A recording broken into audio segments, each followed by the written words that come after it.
क्या आप जानना चाहते हैं किस तरीके से एक ब्लैक हैट हैकर केवल वाईफाई के जरिए आपका सारा डेटा चुरा सकता है और आप किस तरीके से इस प्रोसेस से सेफ रह सकते हैं?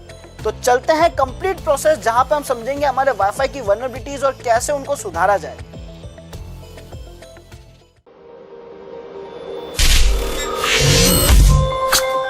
हेलो हैकर्स, कैसे हैं आप सभी? I Ashish Kumar, welcome you all to WS tube tech. And यहाँ पे आज मैं आप लोगों के लिए वीडियो लेके आ गया हूँ इंट्रोडक्शन टू वाईफाई, जिसमें हम समझेंगे वाईफाई के बारे में कंप्लीट डिटेल में, क्या है, कैसे डिवाइस है, कैसे काम करता है, क्या इसमें कमियां होती है और किस तरीके से एक हैकर इस डिवाइस के जरिए आपके डेटा को एक्सेस करता है। तो चलते हैं सबसे पहले इंट्रोडक्शन की तरफ। यहाँ पे हम क्या क्या सीखने वाले हैं। सबसे पहले हम देखेंगे what is WiFi, then history and future of WiFi, and then how WiFi network works, then types of wireless threads, and then wireless hacking methodology. ये सारी चीजें इस वीडियो में हम सीखने वाले हैं, तो ध्यान से समझिएगा हर चीज को, बिकॉज ये हमारे लिए बहुत इंपॉर्टेंट है वाईफाई को अच्छे से समझने के लिए। तो स्टार्ट करते हैं पहले टॉपिक के साथ, जो कि है व्हाट इज वाईफाई। वाईफाई है क्या, बेसिकली क्या टेक्नोलॉजी है, ये क्या काम करती है, ये समझते हैं। यहाँ पे सबसे पहला जो पॉइंट हमारा है वो है ये कि वायरलेस टेक्नोलॉजी है, यानी इस टेक्नोलॉजी के अंदर कोई भी वायर यूज नहीं करा जा रहा है। वायरलेस मतलब होता है जहां कोई वायर यूज ना करा जाए। तो बहुत इजी टर्म है कि वायरलेस टेक्नोलॉजी, यानी इसमें कोई वायर, कोई केबल यूज नहीं करी जा रही है। Okay great. देन ये क्या करता है, connecting devices to the internet, यानी ये हमारे जितने भी डिवाइसेस है उनको इंटरनेट से कनेक्ट करने में हेल्प करता है। कौन करता है? वाईफाई करता है। ठीक है। देन यहाँ पे transmitting radio signals as data using router. अब यहाँ पे हो क्या रहा है, बेसिकली एक राउटर है जिसके जरिए जो रेडियो सिग्नल्स आ रहे हैं ये वो शेयर कर रहा है, और वो radio signals as an data work कर रहे हैं, यानी रेडियो सिग्नल्स के जरिए डेटा ट्रांसफर करा जा रहा है, और इसके जरिए हमारे जितने भी सिस्टम्स है वो सभी इंटरनेट चला पा रहे हैं। तो ये बेसिकली राउटर का मेन वर्क है, ये वाईफाई का मेन वर्क है कि राउटर के जरिए कुछ सिग्नल्स निकाले जाएंगे, कुछ रेडियो सिग्नल्स निकाले जाएंगे जो कि एज एन डेटा वर्क करेंगे, एंड हम इजीली इसके जरिए इंटरनेट यूज कर पाएंगे। नेक्स्ट देखते हैं, basically router is connected to internet using wire या केबल। नाउ वाईफाई के लिए तो कोई भी केबल या वायर की जरूरत नहीं है, बिकॉज वो वायरलेस कम्युनिकेशन यूज करता है। बट जो हमारा राउटर है जिसके जरिए वाईफाई ऑन हो रहा है, सारे सिस्टम्स कनेक्ट हो रहे हैं, रेडियो सिग्नल्स मूव कर रहे हैं, वो राउटर इंटरनेट से कनेक्ट होता है, ISP से कनेक्ट होता है डायरेक्ट, तो वो बेसिकली केबल या वायर के जरिए ही होता है। नेक्स्ट है वर्किंग ऑन चैनल्स।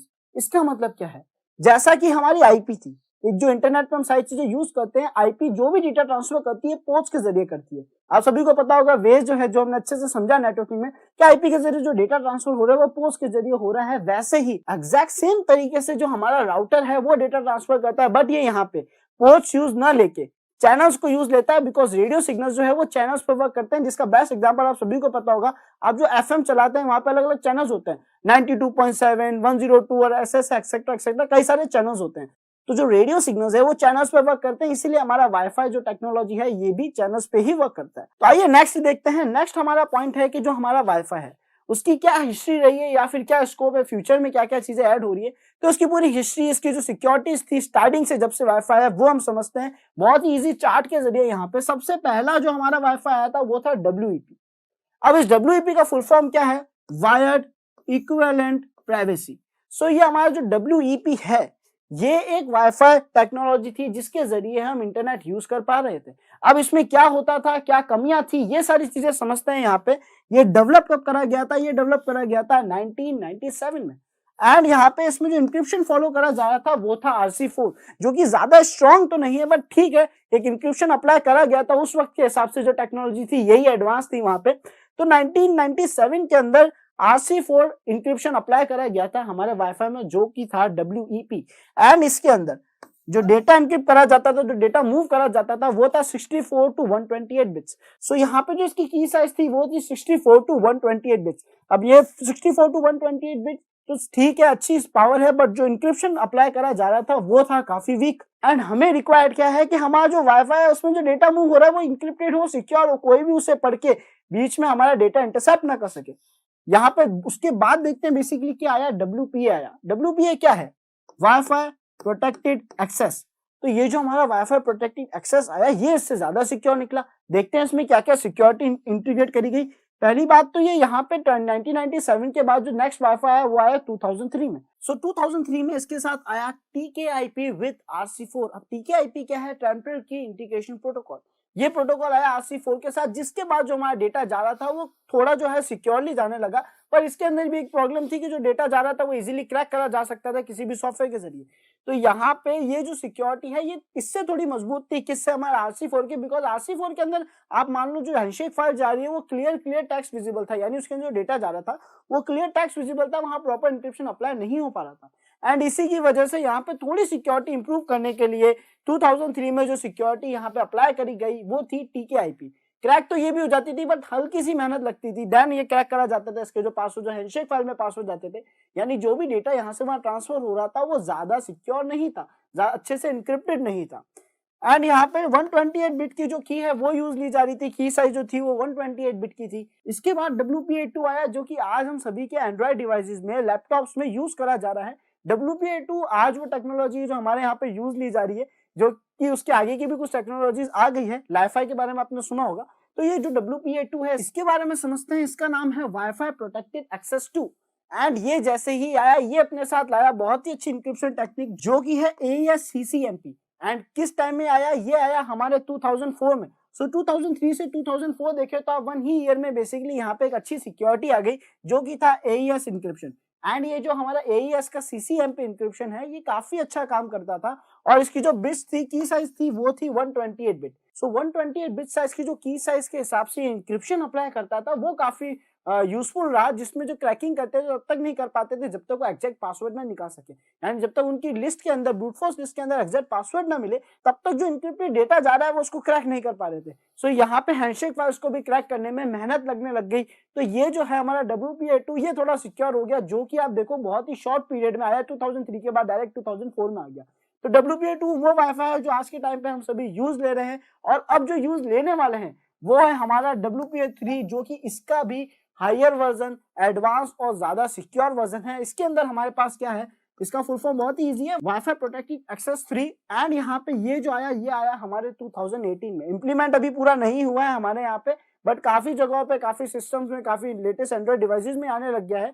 तो 2018 में आया, जिसके अंदर AES CCMP and AES GCMP ये दोनों ही इंक्रिप्शन जो चिपर सेट्स हैं वो यहाँ पे अप्लाई होने लग गए। एंड अब जो डेटा जा रहा है उसको क्रैक करना करीब करीब इम्पॉसिबल हो गया है किसी भी ब्रूट फोर्स मेथड के जरिए। विदाउट की आप बेसिकली डेटा को क्रैक नहीं कर पाएंगे, पब्लिक प्राइवेट की जो हम बताते हैं क्रिप्टोग्राफी के अंदर। सो उसके बिना हम डेटा को क्रैक नहीं कर पाएंगे। तो अब जो हमारा डेटा जा रहा है वो काफी सिक्योर है WPA3 के अंदर। कमी तो इसके अंदर भी डेफिनेटली है, बट फिलहाल हम उस पर डिस्कशन नहीं करेंगे। धीरे धीरे हम सबकी वल्नरेबिलिटीज निकालेंगे और देखेंगे किस तरीके से इन्हीं वाईफाई के जरिए एक अटैकर हमारा कंप्लीट सिस्टम एक्सेस कर लेता है। सो उम्मीद है आपको ये सारी चीज समझ आ गई होगी। लास्ट जो पॉइंट बचता है वो है 128 to 256 की साइज जो ये यूज ले रहा है, तो ये और ज्यादा सिक्योर हो गया इस हिसाब से।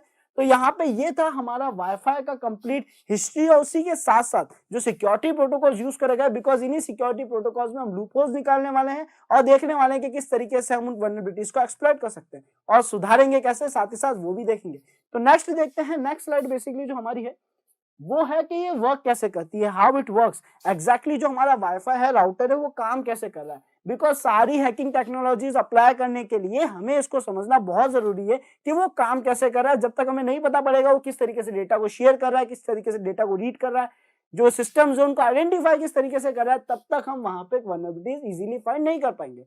तो सबसे इंपॉर्टेंट हिस्सा जो आज हमारे लिए है वो है ये राउटर। ये राउटर ही वो डिवाइस है जो वायर के जरिए ISP से जुड़ा है, जिसके जरिए इसके पास इंटरनेट आ रहा है और हम सभी को प्रोवाइड कर रहा है वाईफाई टेक्नोलॉजी पे। विदाउट वायर यानी वायरलेस डिवाइसेस के जरिए, रेडियो सिग्नल्स के जरिए बेसिकली हम सभी को ये इंटरनेट प्रोवाइड कर रहा है। अब ये कैसे वर्क कर रहा है, क्या सारी चीजें होती है, इसको अच्छे से समझते हैं। ध्यान रखिएगा, बहुत इंपॉर्टेंट हिस्सा है। ये हमारा राउटर है, ये हमारा ISP है। सबसे पहली एंटिटी हमारे पास ISP आ जाती है, जिसके बारे में हम ज्यादा नहीं देखेंगे। ISP का फुल फॉर्म है इंटरनेट सर्विस प्रोवाइडर। वो कंपनी, वो एंटिटी जो हमें इंटरनेट प्रोवाइड कर रही है उसको हम ISP कह देते हैं। तो मान लेते हैं यहाँ पे हमारा जो ISP है वो है जियो। सो जियो ने क्या करा, हमने बेसिकली जियो का ब्रॉडबैंड यूज किया, हमारे घर पे इंस्टॉलेशन कराया, वायर के जरिए हमारे घर पे ब्रॉडबैंड इंस्टॉलेशन हो गया। अब इसके जरिए हम इंटरनेट यूज करेंगे तो ये काम कैसे करेगा। जैसे ही हमने जियो से इस राउटर को लिया था, जब इसका इंस्टॉलेशन कराया था, तो जियो ने दे दी इसको एक पब्लिक IP। ये स्टैटिक तो नहीं है, ये चेंज होती रहती है, बट फिलहाल हमारे राउटर के पास एक आइडेंटिटी है। वो क्या है, वो है उसकी पब्लिक IP। अब सवाल उठता है आइडेंटिटी, आइडेंटिटी होती क्या, आइडेंटिटी मतलब पहचान। मेरी पहचान क्या होगा, मेरा नाम, मेरा आधार कार्ड का नंबर, ये सारी चीजें मेरी पहचान है। मेरा पैन कार्ड नंबर, ये गवर्नमेंट डॉक्यूमेंट्स के पहचान है। तो यहाँ पे इसकी आइडेंटिटी क्या है, और विदाउट आइडेंटिटी किसी से बात नहीं करी जा सकती। अगर मुझे आपको कॉल लगाना है तो मैं बिना आपके कॉन्टैक्ट नंबर, जो कि आपके आइडेंटिटी का हिस्सा है, आपको कॉल नहीं लगा पाऊंगा।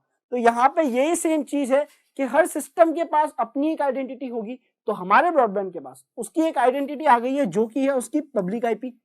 साथ ही साथ इसके पास कुछ और आइडेंटिटीज भी होती है, वो क्या है, इसकी कुछ और पहचान भी है, वो क्या है, इसको अच्छे से समझते हैं। यहाँ पे हम ये जो ब्रॉडबैंड है इसके पास 3 आइडेंटिटी होती है। क्या क्या है, जिसने पहले नेटवर्किंग के वीडियोस देखे होंगे मेरे, उनको अच्छे से क्लियर होगा। पहली इसकी जो आइडेंटिटी है वो तो है पब्लिक आईपी, जिसके बारे में हमने देख लिया। दूसरी है प्राइवेट आईपी, एंड देन इसके बाद जो लास्ट और फाइनल आइडेंटिटी है जो कि कभी चेंज नहीं होती, वो है इसका MAC address, media access control address. ये क्या होता है, मैक एड्रेस एक हार्डवेयर एड्रेस होता है जो कि कभी चेंज नहीं करा जाता। इसके बारे में और डिटेल में देखना है या इस पूरे प्रोसेस को और ज्यादा डिटेल में समझना है तो नेटवर्किंग का आपका पूरा एक प्लेलिस्ट अपलोड हुआ है, उस प्लेलिस्ट को अच्छे से देखिएगा ताकि आप इस प्रोसेस को अच्छे से समझ जाए। सो यहाँ पे बेसिकली हमारे राउटर के पास 3 पहचान है, प्राइवेट, पब्लिक और मैक एड्रेस। प्राइवेट आईपी की जो बात करें तो इसके पास एक और चीज होती है, हमारे राउटर के पास एक बैंडविड्थ होती है। जैसे जियो के पास पब्लिक आईपी की बैंडविड्थ थी जिसमें वो किसी को भी पब्लिक आईपी अलॉट कर सकता था, वैसे ही हमारे राउटर के पास भी प्राइवेट आईपी की एक लिस्ट होती है जिसके जरिए वो हर सिस्टम को एक आईपी अलॉट कर पाए, बिकॉज विदाउट आइडेंटिटी वो किसी से बात ही नहीं कर पाएगा। तो ये सभी को एक पहचान देता है ताकि इन सभी से कम्युनिकेशन एस्टेब्लिश कर सके लोकल एरिया नेटवर्क में। तो यहाँ पे हमारे इस राउटर के पास जो नंबर ऑफ आईपीज है वो कहां से कहां तक है देख लेते हैं। वो है 192.168.1.0 से लेकर ये रेंज होती है 255.255.255.255। ये है वो लास्ट नंबर ऑफ आईपी जो हमारे ब्रॉडबैंड के पास होती है। अब ये जो राउटर के पास से सारी आईपीज की लिस्ट है, इनके बीच की आईपी किसी भी सिस्टम को दे सकता है, यानी 192.168.1.0 के बाद की और 255.255.255.255 से पहले की यानी 254 तक ये सारे आइडेंटिटीज आईपी ये दे सकता है। हाँ, इसको आईपी अलॉट करने के लिए कुछ और हार्डवेयर की रिक्वायरमेंट रहेगी। एक ही राउटर इतनी सारी डिटेल्स नहीं शेयर कर सकता बिकॉज काफी सारी टेक्निकल इश्यूज आ जाती है, डॉस अटैक परफॉर्म करा जा सकता है और काफी सारी चीजें यहाँ पे अलग अलग नेट मास्क होने जरूरी है। तो यहाँ पे पर ये जो कंप्लीट मास्क है ये होता है 255.255.255 से पहला यानी 254। तो इतनी रेंज थी इसके पास प्राइवेट आईपी जो ये किसी को अलॉट कर सकता है। अब हुआ क्या यहाँ पे कि हमारे राउटर से हमने एक सिस्टम कनेक्ट करा, ये एक वो सिस्टम है जो हमने कनेक्ट करा। जैसे ही हमने से एक सिस्टम को कनेक्ट करा, राउटर ने अपनी प्राइवेट आईपी की लिस्ट में से एक आईपी को दे दी। उससे पहले मैंने आप सभी को बताया राउटर के पास भी एक प्राइवेट आईपी होती है। वो प्राइवेट आईपी कहां से आएगी, राउटर के पास एक लिस्ट थी जो कि हमने देखा 192.168.1.0 से लेकर 255 तक जो पूरी रेंज है वो चल रही है। तो 192.168.1.1 जो पहली आईपी है वो हमारा राउटर अपने लिए रख लेता है, जो कि होती है राउटर की प्राइवेट आईपी, जिसको हम डिफॉल्ट गेटवे भी कहते हैं। तो यहाँ पर हमारे राउटर ने क्या करा, 192.168.0.1 बेसिकली 1.1 हो या 0.1 हो, वो अलग अलग गेटवे चलते रहते हैं यहाँ पे। तो यहाँ पे इसने जो लिया 192.168.0.1 खुद रख ली। उसके आगे की जितनी भी आईपी रेंज है वो पूरी आईपी रेंज आगे के सिस्टम्स को अलॉट करने वाला। तो ये जो आईपी रेंज इसने रखी, इसके बाद जो दूसरी आईपी बचती है वो है 0.2 जो कि इसने हमारे सिस्टम को अलॉट कर दी। देन ऐसे ही किसी को 100, किसी को 10, किसी को 11, ऐसे ही हर सिस्टम को ये आईपी अलॉट करता चला गया। पर यहाँ एक सवाल उठता है कि इसने आईपी अलॉट करी तो करी कैसे। ये हमें पता ही आईपी अलॉट करेगा, काफी नेटवर्किंग के लोगों को पता होगा कि ये आईपी अलॉट कर रहा है, बट सवाल उठता है कर कैसे रहा है, या एग्जैक्टली कैसे पॉसिबल हो पा रहा है कि हर सिस्टम को एक आईपी दे सके और किस सिस्टम को क्या आईपी देनी है ये कौन डिसाइड करेगा। तो ये सारी चीजें अब देखते हैं, यहाँ पे इस चीज को क्लियर करते हैं हम और अब इस चीज को समझते हैं यहाँ पे कि हमारे जो ब्रॉडबैंड है इसके पास एक बहुत ही अच्छी सर्विस होती है, एक प्रोटोकॉल होता है जिसका नाम है ARP। ये क्या है, ARP का फुल फॉर्म होता है एड्रेस रिजोल्यूशन प्रोटोकॉल। ये क्या है, ये काम क्या आता है बेसिकली। ARP का मतलब है एक ऐसा प्रोटोकॉल जो कि आपका एड्रेस पता करेगा कि आपके पास क्या एड्रेस अलॉटेड है, और यही प्रोटोकॉल इसकी मदद करता है हर सिस्टम की आईपी पता करने के लिए, उसका मैक एड्रेस पता करने के लिए और किसी सिस्टम को नई आईपी अलॉट करने के लिए। अब ये हो क्या रहा है यहाँ पे, ARP क्या होता है बेसिकली प्रोटोकॉल, ये तो हम समझ चुके हैं। राउटर क्या करता है, ARP पैकेज भेजता है। अब ARP पैकेज क्या है, यानी ये रेडियो सिग्नल्स के जरिए डेटा शेयर करेगा ARP पैकेज के, जो कि क्या करेंगे सिस्टम से, हर सिस्टम से जाके पूछेंगे कि आपके पास कौन सी आईपी है। अब ये किस तरीके से पूछेंगे, तो यहाँ देखते हैं बेसिकली मान लेते हैं ये एक ARP का पैकेट है, तो इसके अंदर क्या लिखा हुआ होगा ऐसा जो ये सबसे पूछ रहा है। यहाँ पे लिखा हुआ होता है who has 192.168.0.4 अब फॉर एग्जांपल यहाँ मान लेते हैं इसने पूछा हु हैज 192.168.0.4, ये एक उसने आईपी पूछी और ये जो पैकेट बना है एआरपी का पैकेट जो बना है ये होता है ब्रॉडकास्ट पैकेट। अब ब्रॉडकास्ट क्या होता है सभी को पता है, नॉर्मली हम व्हाट्सएप यूज करते हैं तो उसमें ब्रॉडकास्ट क्या होता है, हम एक मैसेज ट्रांसफर करते हैं वो सभी को चला जाता है, तो यहाँ पे ये भी एक ब्रॉडकास्ट मैसेज होता है। यानी ये जो इसने बात पूछी है 192.168.0.4 किसके पास है, ये मैसेज ब्रॉडकास्ट हो जाएगा इन सभी कनेक्टेड नेटवर्क्स के पास, यानी सभी के पास एक पैकेट जाएगा, एक रिक्वेस्ट जाएगी जो कि पूछ रही होगी कि किसके पास 192.168.0.4 एड्रेस है। इनमें से जिसके पास भी, फॉर एग्जांपल मान लेते हैं हमारे इसी सिस्टम के पास 0.4 का एड्रेस है, यानी 192.168.0.4 का एड्रेस है, ये सिस्टम रिप्लाई करेगा कि यस मेरे पास है 192.168.0.4। ये कैसे रिप्लाई करेगा, इसके रिप्लाई के अंदर बेसिकली एआरपी का जो रिप्लाई जा रहा है इसके अंदर ये बोलेगा कि यस आई हैज 192.168.0.4, बट उसके साथ साथ इसका जो मैक एड्रेस है, क्योंकि बिकॉज इस सिस्टम के पास भी 3 पहचान है, वो 3 पहचान क्या क्या है, पहला प्राइवेट आईपी, पब्लिक आईपी नहीं होगी बिकॉज पब्लिक आईपी केवल राउटर के पास एक ही है तो वो किसी को अलॉट नहीं करने वाला। इसके पास होगी केवल प्राइवेट आईपी, इसका लोकल होस्ट और इसका मैक एड्रेस। इसके बारे में अच्छे से डिटेल में जानना है तो आपको ऊपर आई ऑप्शन में बेसिकली बाकी की वीडियोस दिख रही होगी, जो लास्ट वीडियो है अपना नेटवर्किंग का पूरा प्लेलिस्ट है उसको अच्छे से देख लेना आप। सो यहाँ पे इसके पास आईपी है 0.4, इसने अपने मैक एड्रेस के साथ ही आईपी की बात जो है कि यस आई हैव 192.168.0.4 ये मैसेज ट्रांसफर कर दिया हमारे राउटर के पास। राउटर क्या करेगा, जल्दी से अपनी जो टेबल है उसमें अपडेट कर देगा कि 0.4 कोई भी XYZ मैक एड्रेस के पास है ना, जो मैक एड्रेस है वो नोट कर लेगा। तो ऐसे ही ये रिकॉर्ड रखता जाएगा और ये जो एआरपी रिक्वेस्ट है ये ऐसी सारी आईपी लिस्ट के लिए जाएगी, 100 के लिए, 104 के लिए, 101 के लिए, 11 के लिए, 10 के लिए, ऐसे ही एआरपी रिक्वेस्ट लगातार ट्रांसफर होती रहेगी और हर वो सिस्टम जिसके पास वो आईपी होगी वो बोलेगा yes I have that IP, मेरे पास है वो आईपी। तो इसी तरीके से बेसिकली हमारे राउटर ने सभी सिस्टम्स को एक आईपी अलॉट कर दी ताकि उनसे बात कर सके। ये प्राइवेट आईपी है, प्राइवेट आईपी पब्लिक आईपी के बारे में भी डिटेल में जानना है तो आप एक बार उस तरह मूव करिएगा, बट यहाँ पे हम वाईफाई के बारे में समझने वाले हैं। तो वाईफाई ने क्या करा, एआरपी रिक्वेस्ट के जरिए सभी की आइडेंटिटी ले ली, अपनी टेबल में अपडेट कर लिया। अगर बाई चांस यहाँ पे यूजर डिस्कनेक्ट भी होता है तो ये फिर से हर कुछ टाइम में एआरपी रिक्वेस्ट जाती रहती है, तो हर कुछ टाइम में पूछेगा कि भाई 0.4 किसके पास है। अब अगर किसी ने रिप्लाई नहीं दिया, ये पूरा ब्रॉडकास्ट मैसेज जो सबके पास जाएगा, इनमें से अगर किसी ने नहीं बोला कि सर हमारे पास 0.4 आईपी है, तो यहाँ पे क्या होगा, तो यहाँ पे बेसिकली राउटर उस आईपी को खाली कर देगा, यानी अपनी टेबल में लिख देगा कि भाई 0.4 अब किसी के पास नहीं है। एंड जैसा ही ऐसा ये करेगा तो अब कोई भी नया सिस्टम जुड़ेगा तो 0.4 आईपी खाली होगी उस सिस्टम को अलॉट करने के लिए, राउटर अपना आप कर देगा। तो यहाँ पे इस तरीके से हमारा वाईफाई वर्क कर रहा है। अभी जो सिग्नल्स ट्रांसफर हो रहे हैं इसमें हमारा डेटा भी ट्रांसफर हो रहा है, बट सवाल उठता है कि सर इतने सारे सिस्टम कनेक्टेड कैसे हो गए। यहाँ पे हर सिस्टम को कनेक्ट होने के लिए यूजर नेम और पासवर्ड, यूजर नेम तो फिर भी जो नाम होता है वाईफाई को ऑटोमेटिक आ जाता है, पासवर्ड की रिक्वायरमेंट बहुत ज्यादा है। विदाउट पासवर्ड कोई भी डिवाइस एक वाईफाई डिवाइस से कनेक्ट हो ही कैसे सकता है। तो यहाँ पे अब इस चीज को समझते हैं कि एक सिस्टम राउटर से कनेक्ट होता कैसे है, इस चीज को हम क्लियर कर रहे हैं यहाँ पे ताकि अच्छे से समझ सके हमारा वाईफाई कैसे कनेक्शन बना रहा है। मान लेते हैं इस सिस्टम को हमारे राउटर से कनेक्ट होना था, कनेक्ट होने के लिए वो क्या करेगा, अपने वाईफाई सेटिंग्स में जाएगा, स्कैन करेगा, उसको वाईफाई का नाम दिखेगा, हमारे राउटर का जो वाईफाई का नाम है, मान लेते हैं इसका नाम है WS Cube, तो उसका WS Cube नाम का वाईफाई दिख रहा है। उसने क्या करा, उस पर क्लिक करा, उसके सामने पासवर्ड पूछा गया, उसने पासवर्ड एंटर करा और सबमिट बटन पे क्लिक कर दिया।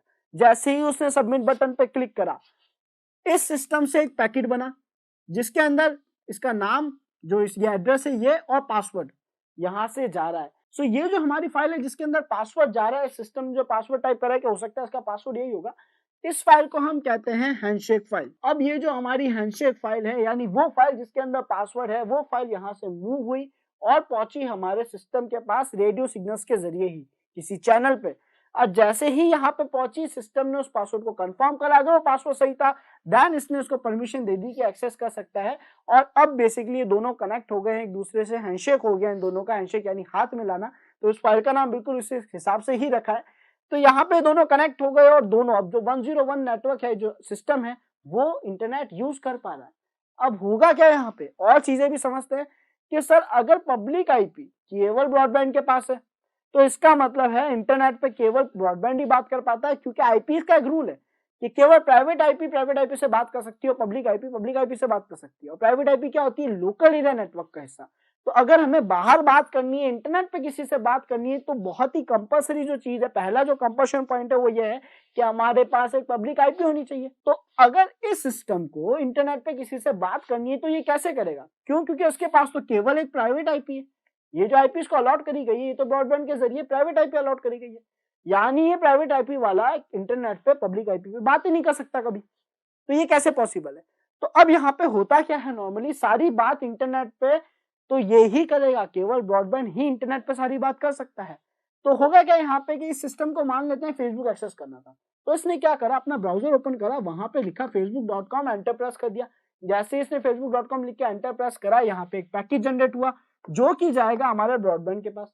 इस पैकेट में क्या है? इस पैकेट में है कि भाई मेरे को फेसबुक एक्सेस करना है, फेसबुक की रिक्वेस्ट, साथ ही साथ इस सिस्टम का मैक एड्रेस, आईपी एड्रेस और ये सारी डिटेल्स हमारे ब्रॉडबैंड के पास सेव हो जाएगी। ब्रॉडबैंड क्या करेगा, इसका एक पैकेट बनाएगा, कौन सा? फेसबुक एक्सेस करने की रिक्वेस्ट का पैकेट जो है वो शेयर कर देगा इंटरनेट पे। अब इंटरनेट क्या करेगा, फेसबुक सर्वर पे जाएगा, फेसबुक सर्वर के जरिए रिक्वेस्ट को देखेगा, अगर रिक्वेस्ट जेन्युइन होगी, सब कुछ सही होगा, तो वो उसका रिप्लाई देगा। तो यहाँ पे इस रिक्वेस्ट का जो रिस्पॉन्स आ रहा है, जिसको हम रिप्लाई कहते हैं बेसिकली, ये रिस्पॉन्स आएगा सीधा हमारे ब्रॉडबैंड के पास। क्यों? बिकॉज ब्रॉडबैंड ने जब इस पैकेट को भेजा तो इस पैकेट के अंदर आईपी किसकी गई? आईपी जाएगी ब्रॉडबैंड की public IP, because private IP तो बात ही नहीं कर सकती। तो पब्लिक आईपी जो है वो यहाँ पे गई इस पैकेट के साथ इस सिस्टम पे। सर ये वाला जो सिस्टम है जिसकी आईपी 82.10.250.19, ये सिस्टम आपको एक्सेस करने की रिक्वेस्ट कर रहा है। फेसबुक ने बोला ओके कर सकते हैं, रिस्पॉन्स दिया, रिस्पॉन्स भी इसी के पास आएगा वापस। तो जैसे ही इस डिवाइस के पास रिस्पॉन्स आया, ये सबसे पूछेगा who has 192.168.0.101। अब क्योंकि 101 हमारे सिस्टम की आईपी है, तो ये बोलेगा यस आई हैज 101। जैसे ही ये बोलता है, ये पैकेट जो था ये सिस्टम को शेयर कर देगा। इस तरीके से बेसिकली ये सारे सिस्टम इंटरनेट यूज कर पाते हैं, फिर चाहे वो एक मोबाइल हॉटस्पॉट ही क्यों ना हो। मान लेते हैं एक वक्त के लिए कि ब्रॉडबैंड यहाँ पे नहीं है, ब्रॉडबैंड की जगह यहाँ पे है एक एंड्रॉइड डिवाइस जिसका हॉटस्पॉट ऑन है, तो ये सभी यूजर्स इससे कनेक्ट हो रहे हैं। तो इस केस में ब्रॉडबैंड कौन है? तो यहाँ पे जो ब्रॉडबैंड है वो है इस मोबाइल के अंदर पड़ी हुई सिम। जो सिम है वो असली ब्रॉडबैंड है, वो हमें आईएसपी के द्वारा मिली है, उसमें हम रिचार्ज कराते हैं, उसमें हमें इंटरनेट मिलता है।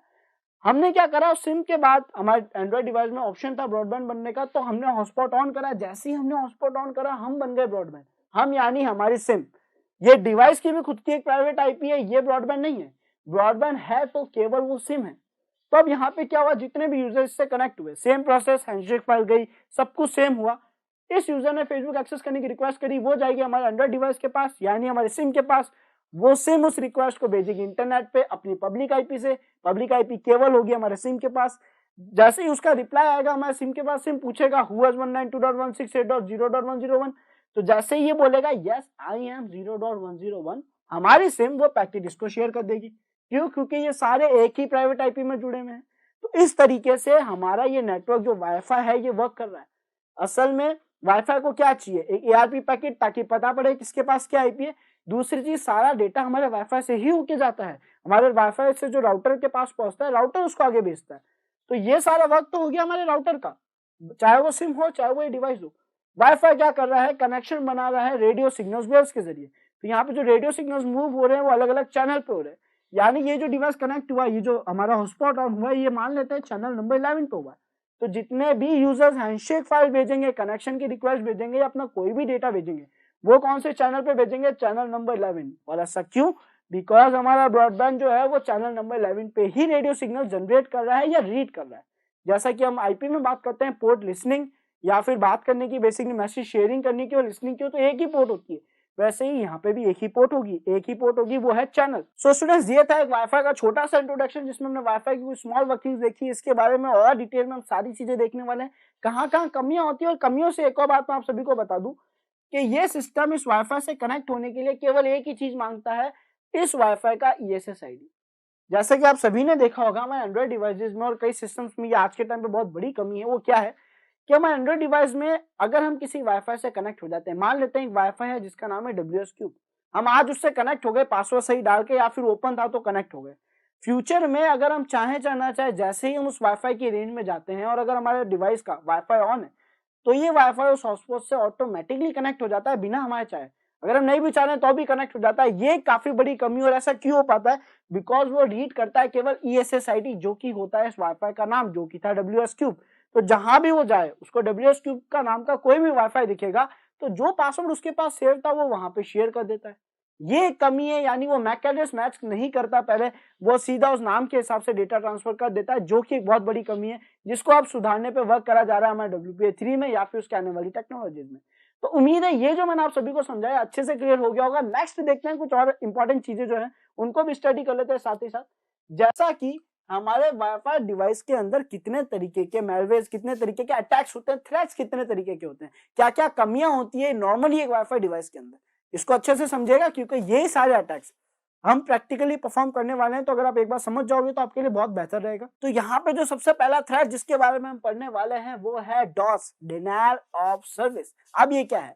डॉस अटैक होता है एक ऐसा अटैक जिसमें बेसिकली एक सिस्टम, एक अटैकर सिस्टम एक नॉर्मल सिस्टम पे इतना ज्यादा डेटा भेजता है, इतना ज्यादा डेटा प्रोसेसिंग के लिए भेजता है कि जो हमारा नॉर्मल सिस्टम है ये हैंग हो जाता है। अक्सर आपने देखा होगा नॉर्मली, अगर इसको हम इतना ज्यादा टेक्निकली ना देखें तो हम इसको ऐसे समझ सकते हैं कि आपके डिवाइस में आपने इतने सारे प्रोसेसेस खोल लिए कि आपका डिवाइस अब सही से काम नहीं कर पा रहा, हैंग हो रहा है, जो कि बहुत ही नॉर्मल है आज के टाइम में। हम कोई भारी सॉफ्टवेयर, कोई फोटोशॉप, कोई वीडियो एडिटिंग का या कोई भी गेम भी इंस्टॉल करते हैं, अगर आप सभी करते होंगे, तो उसके बाद क्या होता है, हमारा सिस्टम हैंग हो जाता है बिकॉज वो कंपैटिबल नहीं होता उसके लिए। तो यहाँ पे जब वो हैंग हो रहा है, वो सेम चीज जब हम एक अटैकर मशीन के जरिए करते हैं तो उसको हम कहते हैं DoS attack, denial of service attack. इस अटैक में हो क्या रहा है, एक अटैकर एक विक्टिम सिस्टम पे इतना ज्यादा डेटा भेज रहा है प्रोसेस होने के लिए कि वो विक्टिम सिस्टम हैंग हो रहा है, वो विक्टिम सिस्टम सारे प्रोसेसेस कर नहीं पा रहा है, और इसका रिजल्ट क्या होगा, इसका रिजल्ट इन होगा कि ये बेसिकली क्रैश हो जाएगा, पावर ऑफ हो जाएगा, सही से वर्क नहीं करेगा, यूटिलाइजेशन जो है रिसोर्सेज का वो बंद कर देगा। तो यहाँ पे इसको हम कहते हैं डॉस अटैक। ये सेम चीज होती है हमारे वाईफाई के अंदर। हमारे वाईफाई के अंदर बिकॉज वायरलेस कम्युनिकेशन हो रहा है, रेडियो सिग्नल्स के जरिए कोई भी डेटा ट्रांसफर करा जा सकता है, तो डॉस अटैक परफॉर्म करना बहुत ही आसान होता है। और यहाँ पे कुछ डॉस अटैक की टेक्निक्स भी लिखी हुई है, कुछ और भी जो टेक्निक्स के बारे में हम देखेंगे वहां पे डॉस अटैक ही यूज लिया जा रहा है। तो देखते हैं बेसिकली और क्या क्या है यहाँ पे। पहला है डी ऑथेंटिकेशन फ्लड। अब एक बात ध्यान रखिएगा, डॉस अटैक यानी क्या है, किसी भी डेटा का खूब सारा फ्लो, यानी किसी सिस्टम पे डेटा का इतना फ्लो भेज दो, इतना इनपुट भेज दो कि वो हैंग होने लग जाए, यानी फ्लडिंग कर दो, बाहर लिया वहां पे। तो जहां भी आपको फ्लड लिखा दिखे समझ लीजिएगा कि ये डॉस अटैक का एक हिस्सा है। अब यहाँ पे जो हमारा दूसरा अटैक आया है उसका नाम है D authentication flood. D authentication क्या होता है, ऑथेंटिकेशन मतलब क्या होता है पहले ये देख लेते हैं। तो ऑथेंटिकेशन का मतलब है भाई किसी को कनेक्ट करना, किसी को ऑथेंटिकेट करना, कोई बता दे कि भाई मैं वैलिड यूजर हूं। जैसे हम यूजर नेम पासवर्ड लिख के एंटर करते हैं तो वो एक ऑथेंटिकेशन पैकेट है जो लेके जा रहा है कि भाई ये जो आईडी पासवर्ड में लेके आए हो ये एक वैलिड यूजर का है, तो उसको हम कहते हैं ऑथेंटिकेशन।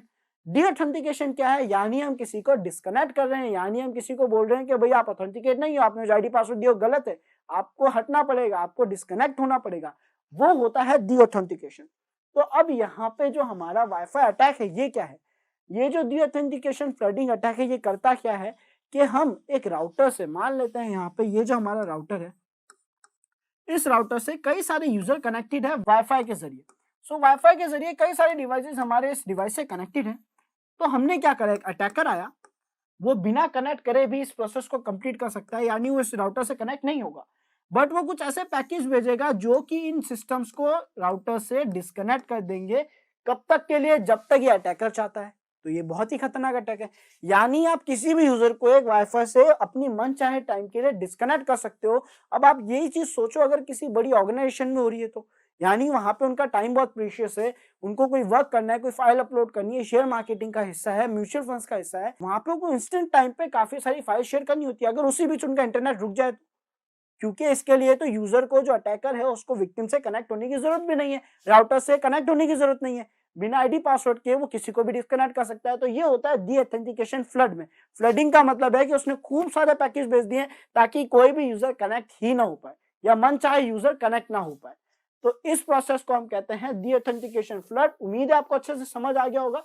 नेक्स्ट जो हमारा है वो है राउटिंग अटैक, यानी बेसिकली राउटर्स का जो जगह है, राउटर से जो डेटा आ जा रहा है उसके अंदर कुछ ऐसे चेंजेस करना, कुछ ऐसे मैनिपुलेशन करना जिसके बाद आप आते जाते डेटा पे नजर रख सको, पूरा जो जो उसका रूट है, जो आने जाने का रास्ता है उसको ट्रैक कर सको और उसमें छेड़खानी कर सको। तो वो होता है हमारा राउटिंग अटैक।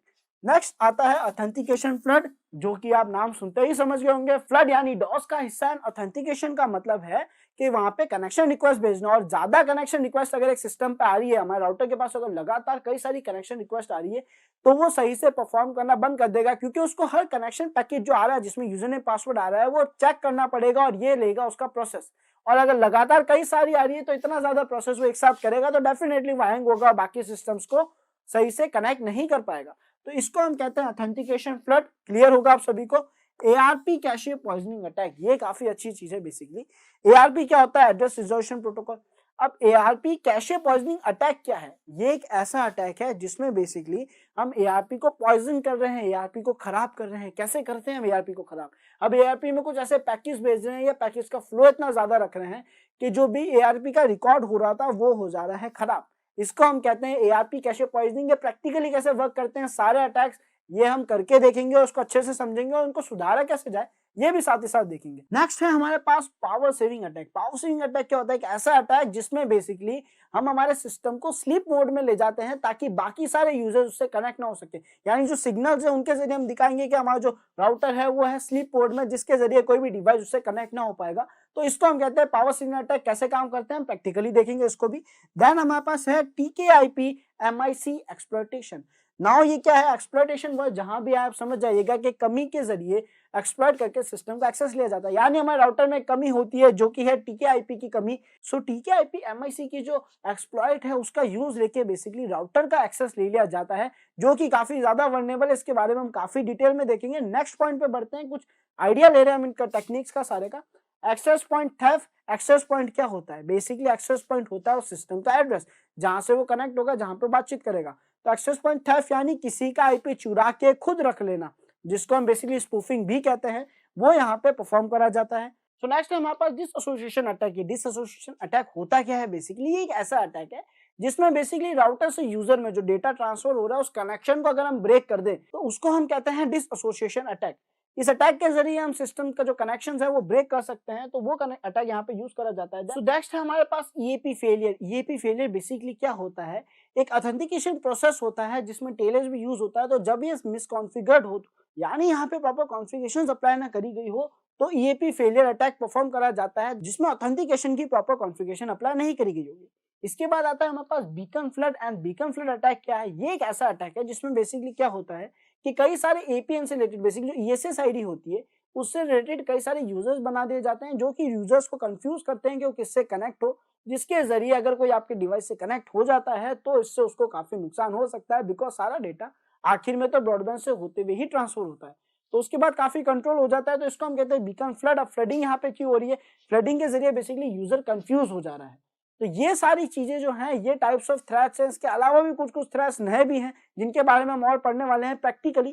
तो नेक्स्ट देखते हैं बेसिकली क्या है। नेक्स्ट है हमारे पास वायरलेस हैकिंग मेथोडोलॉजी। नाउ ये सारी अटैक्स पढ़ने के बाद, वाईफाई की वर्किंग पढ़ने के बाद जो मेन और इंपॉर्टेंट हिस्सा बच गया है वो ये है कि वाईफाई को हैक करने का तरीका क्या है, क्या स्टेप्स है। तो ये स्टेप बाय स्टेप प्रोसेस है जिसके जरिए हम वाईफाई को हैक करते हैं। इस प्रोसेस को अच्छे से समझते हैं ताकि हम अलग अलग अटैकिंग टेक्निक्स के प्रोसेस थोड़े बहुत डिफरेंट हो सकते हैं पर करीब करीब सेम रहेंगे, एंड उन्हीं प्रोसेस के जरिए हम इस वाईफाई को कॉम्प्रोमाइज कर पाएंगे और सिक्योर भी उसी प्रोसेस से करेंगे। सो सबसे पहला है वाईफाई डिस्कवरी, यानी वाईफाई को डिस्कवर करना। आसपास जो भी वाईफाई का नाम है उसकी रेंज में जाना, उसको डिस्कवर करना। देन उसकी जीपीएस मैपिंग करना, यानी ये कंफर्म करना कि वो हमसे कितना दूर है, किस जगह पे वो लगा हुआ है, कितना ज्यादा डिले हो सकता है, बेसिकली कितना दूर हो सकता है, ताकि जितना हम उसके पास जाएंगे हमारा कनेक्शन स्ट्रांग होगा, हमारे वाईफाई की जो अटैकिंग टेक्निक्स है वो फास्ट परफॉर्म कर पाएगी। नेक्स्ट है हमारे पास वायरलेस ट्रैफिक एनालिसिस, यानी जो भी डेटा आया जा रहा है उसको एनालिस करना, उसको मॉनिटर करना, उस पर नजर रखना, उसको इंटरसेप्ट करने की कोशिश करना और सेव करना। इस पूरे प्रोसेस को हम कहते हैं वाईफाई ट्रैफिक एनालिसिस। नेक्स्ट हमारे पास आता है लॉन्च ऑफ वायरलेस अटैक्स। अब क्योंकि हमने वायरलेस ट्रैफिक को एनालिस करा है, आते जाते डेटा को रीड करा है, वहां पे बैनर ग्रैबिंग भी करी है, वाईफाई के बारे में और डिटेल्स भी ली है, तो अब हमें जो भी अटैक वहां पे सुटेबल लगेगा उस ट्रैफिक के हिसाब से, उस डेटा के हिसाब से जो हमने कलेक्ट करा है वो अटैक हम यहाँ पे अप्लाई करेंगे। सो यहाँ पे लॉन्च ऑफ वायरलेस अटैक, कोई भी अटैक हम अप्लाई कर सकते हैं, डिपेंड करता है हमारे पास डेटा क्या इंटरसेप्ट हुआ है। नेक्स्ट है वाईफाई इंक्रिप्शन क्रैकिंग। कहीं भी अगर कोई इंक्रिप्शन अप्लाई करी गई है तो हमने काफी डेटा कलेक्ट कर लिया होगा, हमें सारी चीज समझ आ जाएगी, तो उस इंक्रिप्शन को क्रैक कर सकते हैं या नहीं कर सकते, और अगर कर सकते हैं तो कैसे करेंगे, ये चीजें ध्यान रखेंगे हम इसमें। देन हमारे पास आता है कॉम्प्रोमाइज द वाईफाई नेटवर्क, जो कि फाइनल स्टेप है। बिकॉज अगर हमने इंक्रिप्शन को क्रैक कर लिया है, अगर हमने अटैक को लॉन्च कर दिया है, तो अब जो फाइनल स्टेप बचेगा वो बस कॉम्प्रोमाइज करना बचेगा, यानी उस सिस्टम पे पूरा एक्सेस ले लेंगे हम, तो उसको हम कहेंगे कॉम्प्रोमाइजेशन। तो यहाँ पे ये है वाईफाई अटैकिंग की मेथोडोलॉजी।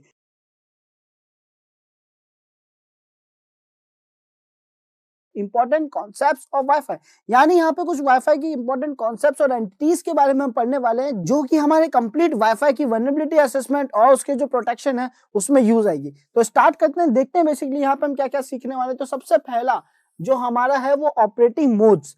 वाईफाई के अंदर कितने ऑपरेटिंग मोड्स होते हैं और वो ऑपरेटिंग मोड्स क्या काम आते हैं, ये दोनों चीजें आज हम यहाँ पे देखने वाले हैं। तो यहाँ पे हमारे पास दो ऑपरेटिंग मोड्स है, जिसमें से पहला है हमारा मॉनिटर मोड एंड दूसरा है मैनेज मोड। अब ये दोनों मोड्स है क्या, बेसिकली जब भी हम एक वाईफाई अडेप्टर को हमारे सिस्टम से कनेक्ट करते हैं, या फिर जो बाय डिफॉल्ट अडेप्टर हमारे सिस्टम में ऐड है, इंस्टॉल्ड है, उसके अंदर जब भी हम IW कॉन्फ़िग यानी वाईफाई डिटेल्स देखते हैं, उन डिटेल्स के अंदर बेसिकली हमें यहाँ पे शो होता है मैनेज मोड। अगर आप मोड देखेंगे तो उसके आगे मैनेज लिखा हुआ होगा, जिसका मतलब क्या है कि ये नॉर्मल यूजर है, ये नॉर्मल सिस्टम से कनेक्ट होने के लिए, हॉटस्पॉट से कनेक्ट होने के लिए बनाई है। बट यहाँ पे ये मॉनिटर मोड क्या है, तो जब भी हम वाईफाई में कुछ एडवांस ऑप्शंस करना चाहते हैं, अब यहाँ पे एक वर्ड आया जैसे मॉनिटर, तो मॉनिटर है क्या बेसिकली पहले ये समझ लेते हैं। अगर हम एक छोटा सा एग्जांपल लें हमारी क्लासेस का, जब स्कूल्स में पढ़ते थे या कॉलेजेस में, तो वहां पे एक हेड बॉय यानी एक मॉनिटर हुआ करता था, जो कि ध्यान रखता था सभी बच्चों का कि कौन क्या कर रहा है, वो हर एक्टिविटी पे नजर रखता था। एग्जैक्टली सेम होता है यहाँ पे वाईफाई के अंदर भी। मॉनिटर मोड में जो हमारी वाईफाई स्टिक है, वाईफाई अडेप्टर है, उसके अंदर हम करते क्या है, एक मॉनिटर मोड नाम की सेटिंग होती है जो उसको अप्रूव कर देती है कि वो आसपास का सभी डेटा इंटरसेप्ट कर सके, मॉनिटर कर सके। तो उसी के जरिए बेसिकली हम वाईफाई की काफी हैकिंग जो है वो परफॉर्म करते हैं। तो यहाँ पे मॉनिटर मोड हम हैकर्स के लिए बनाया गया है, या फिर कुछ और एडवांस नेटवर्क एडमिनिस्ट्रेटर के लिए बनाया गया है, जिसके जरिए हम किसी वाईफाई से बिना कनेक्ट हुए उसकी काफी सारी डिटेल्स निकाल सकते हैं। सो वो आता है हमारे यहाँ पे मॉनिटर मोड के अंदर। तो ये नाम याद रखिएगा, आगे हम सेटिंग्स करेंगे जब, तो हमें अच्छे से कंफर्म होगा कि मैनेज मोड को चेंज करके हम कन्वर्ट करेंगे मॉनिटर मोड में, ताकि आने वाला सारा डेटा हम इंटरसेप्ट कर सके। नेक्स्ट देखते हैं कुछ और एंटिटीज के बारे में समझते हैं यहाँ पे। सो नेक्स्ट टॉपिक है हमारा वाईफाई चैनल्स। अब वाईफाई चैनल्स क्या होता है, तो बेसिकली ये तो हमें पता है वाईफाई करता क्या है, रेडियो सिग्नल्स के जरिए बातचीत करता है, जिसको एज इन डेटा वो ट्रांसफर करेगा। बट यहाँ पे जो रेडियो सिग्नल्स है ये किसी रास्ते से जाएंगे, और ये जो रास्ता है इसको हम कहते हैं चैनल्स।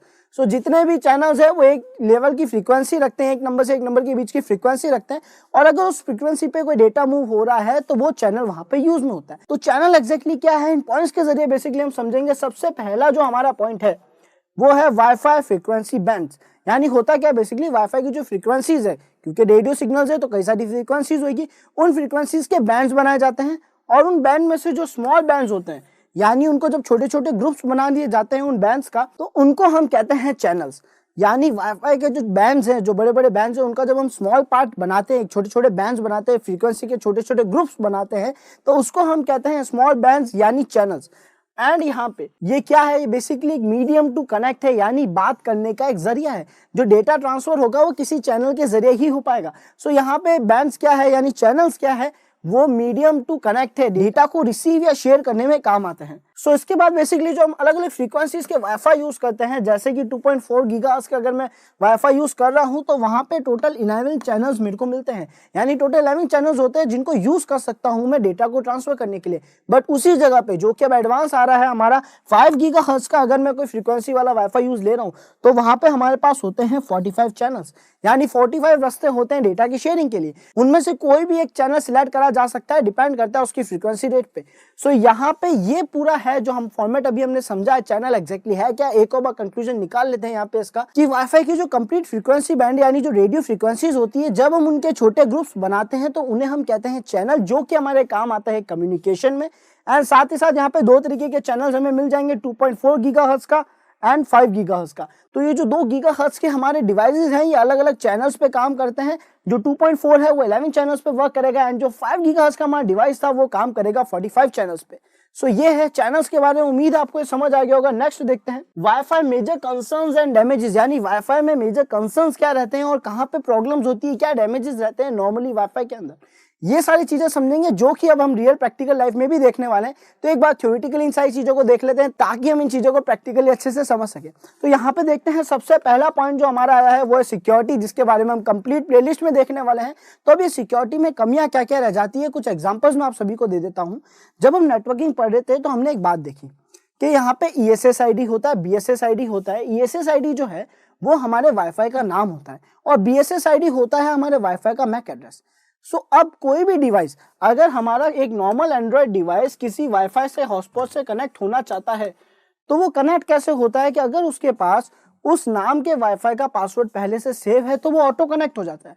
और अगर उस सेम नाम का कोई दूसरा हॉटस्पॉट भी चालू हो गया जिसके अंदर सेम पासवर्ड है या फिर पासवर्ड नहीं है तो वो उस डिवाइस से भी कनेक्ट हो जाएगा। यानी ये एंड्रॉयड डिवाइस में एक कमी है, यानी हमारा जो वाईफाई है जो हॉटस्पॉट से कनेक्ट होता है उसमें एक कमी है कि वो ऑथेंटिकेशन नहीं लेता अपने कनेक्शन वाले डिवाइस के, अपने होस्ट डिवाइस का कोई भी ऑथेंटिकेशन नहीं लेता है। वो बस नाम चेक करता है, अगर ESSID सेम है तो वो डायरेक्ट कनेक्ट कर देता है। ऐसी ही कई सारी कमियां हमारे वाईफाई डिवाइस के अंदर होती है जो कि उसको सिक्योरिटी लूप होल बना देती है और इन्हीं कमियों की वजह से बेसिकली एक वाईफाई डिवाइस के जरिए काफी नुकसान करा जा सकता है। तो इन कमियों को हम प्रैक्टिकली करके देखेंगे, क्या क्या कमियां हैं उनको सुधारा कैसे जाए, तो ये सब हम प्रैक्टिकली देखेंगे। उम्मीद है आपको सिक्योरिटी वाला जो पॉइंट है वो अच्छे से समझ आ गया होगा। नेक्स्ट देखते हैं हम स्मॉल रेंज। अब वाईफाई में एक और कमी है हमारे की जो रेंज है वो स्मॉल होती है। अगर एक घर में लगा है तो घर से हल्का सा दूर जाते हैं, यानी उस रेंज से बाहर जाते हैं हमारा कनेक्शन क्लोज हो जाता है। रेंज जो है वो काफी छोटी होती है यहाँ पे, एंड यहाँ पे बेसिकली हेल्थ कंसर्न्स रह सकते हैं।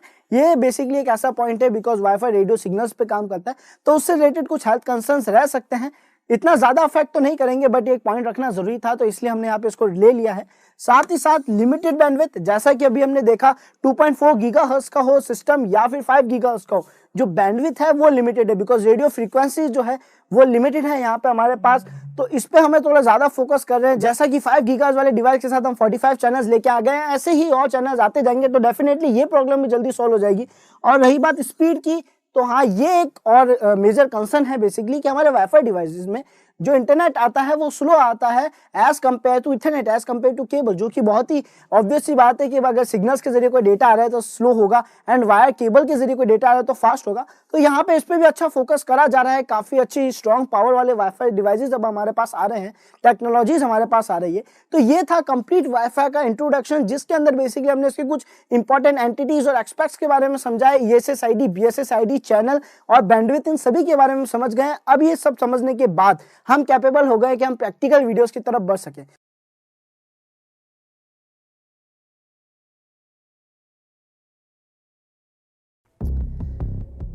वाईफाई नेटवर्क्स में डॉस अटैक कितना डेंजरस हो सकता है, जानना चाहते हैं?